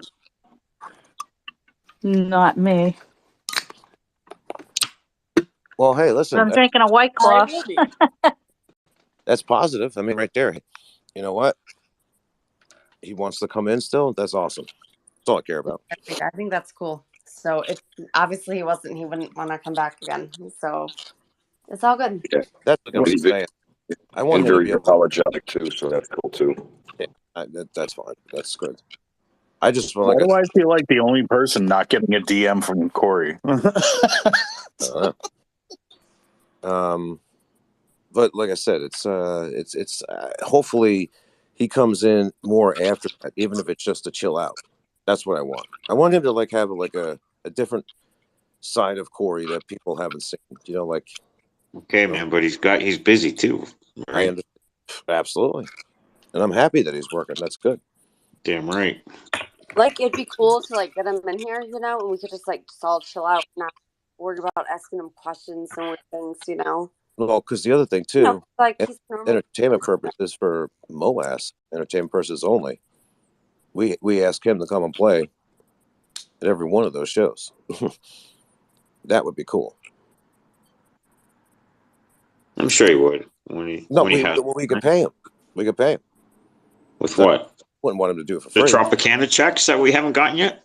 I mean, talk to the CFO. Stop yelling at me. I'm ApeRadio CEO of North America. What do you want to tell you? Or America. Whatever. Hey, do you still have that schedule? When's he going to be in Reading, Pennsylvania? I'll tell you right now.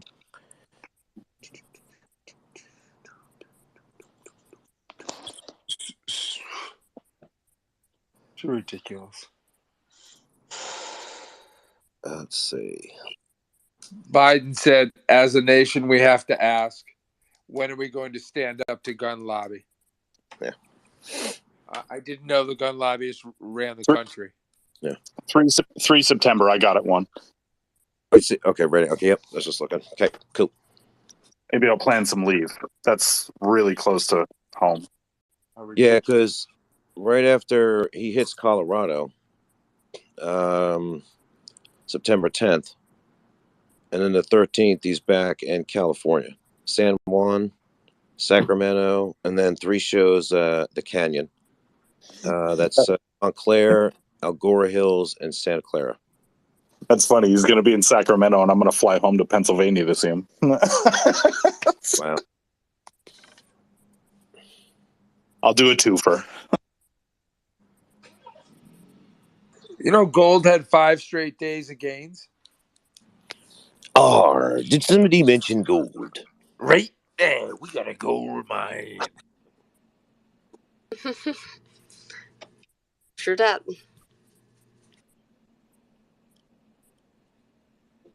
I wonder if Corey ever gets diarrhea. What?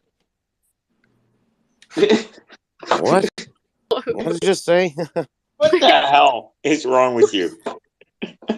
I wonder if anyone gets diarrhea. Who would come up with that? Wait, what did you say? I wonder if Corey has diarrhea. I want to hear him say it. I wonder what Corey thinks about diarrhea. Come on, boy. Get inside. You didn't say what he thinks about it. Did you say if he has it? Like you just tried to cover up. He goes, "Oh fuck!" And I was blaming the dog. The dog said it. I was really letting the dog in. Oh, man. Their diarrhea finally cleared up. And then I came back in and then didn't. And then but now finally resolved. So it took a while. Oh my gosh, so much to clean. Oh yeah. But yeah, I think cleared out might be the appropriate term. Yep. It took a while to figure out the issue, and a month and a half later, it's like the diarrhea was solved. But all the cleanup, I mean, like there's like stain carpets. We're probably gonna like strip our carpets, like at least in the lower level of our home, because it needs to be stripped, I think. Okay. Hey, can you do your cue that music? Thank you, sir. I know you're out there. Hold on one second. Hold on. I can feel you now. Hold on. Thanks for everybody coming in for tonight. Obviously, you can see there's a no big deal issue with with Corey, but that's cool that it got worked out, and we're going to shoot for next week, which is awesome. So, like I said, I'd rather him not being stressed out to get on here or tired or some shit, so he can enjoy himself and have a good time. Thank you, everybody, for coming in. Special prayers again to all of them. Thanks, guys. Good night, everybody. Yeah, guys, have a great night. Good night. Good night. Day, and be blessed with what you have. I know you're out there. I can feel you now. I know that you're afraid. You're afraid of us. You're afraid of change. I don't know the future. I didn't come here to tell you how this is going to end. I came here to tell you how it's going to begin.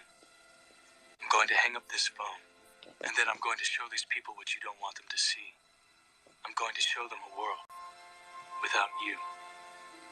A world without rules and controls, without borders or boundaries. A world where anything is possible. Where we go from there is a choice I leave to you.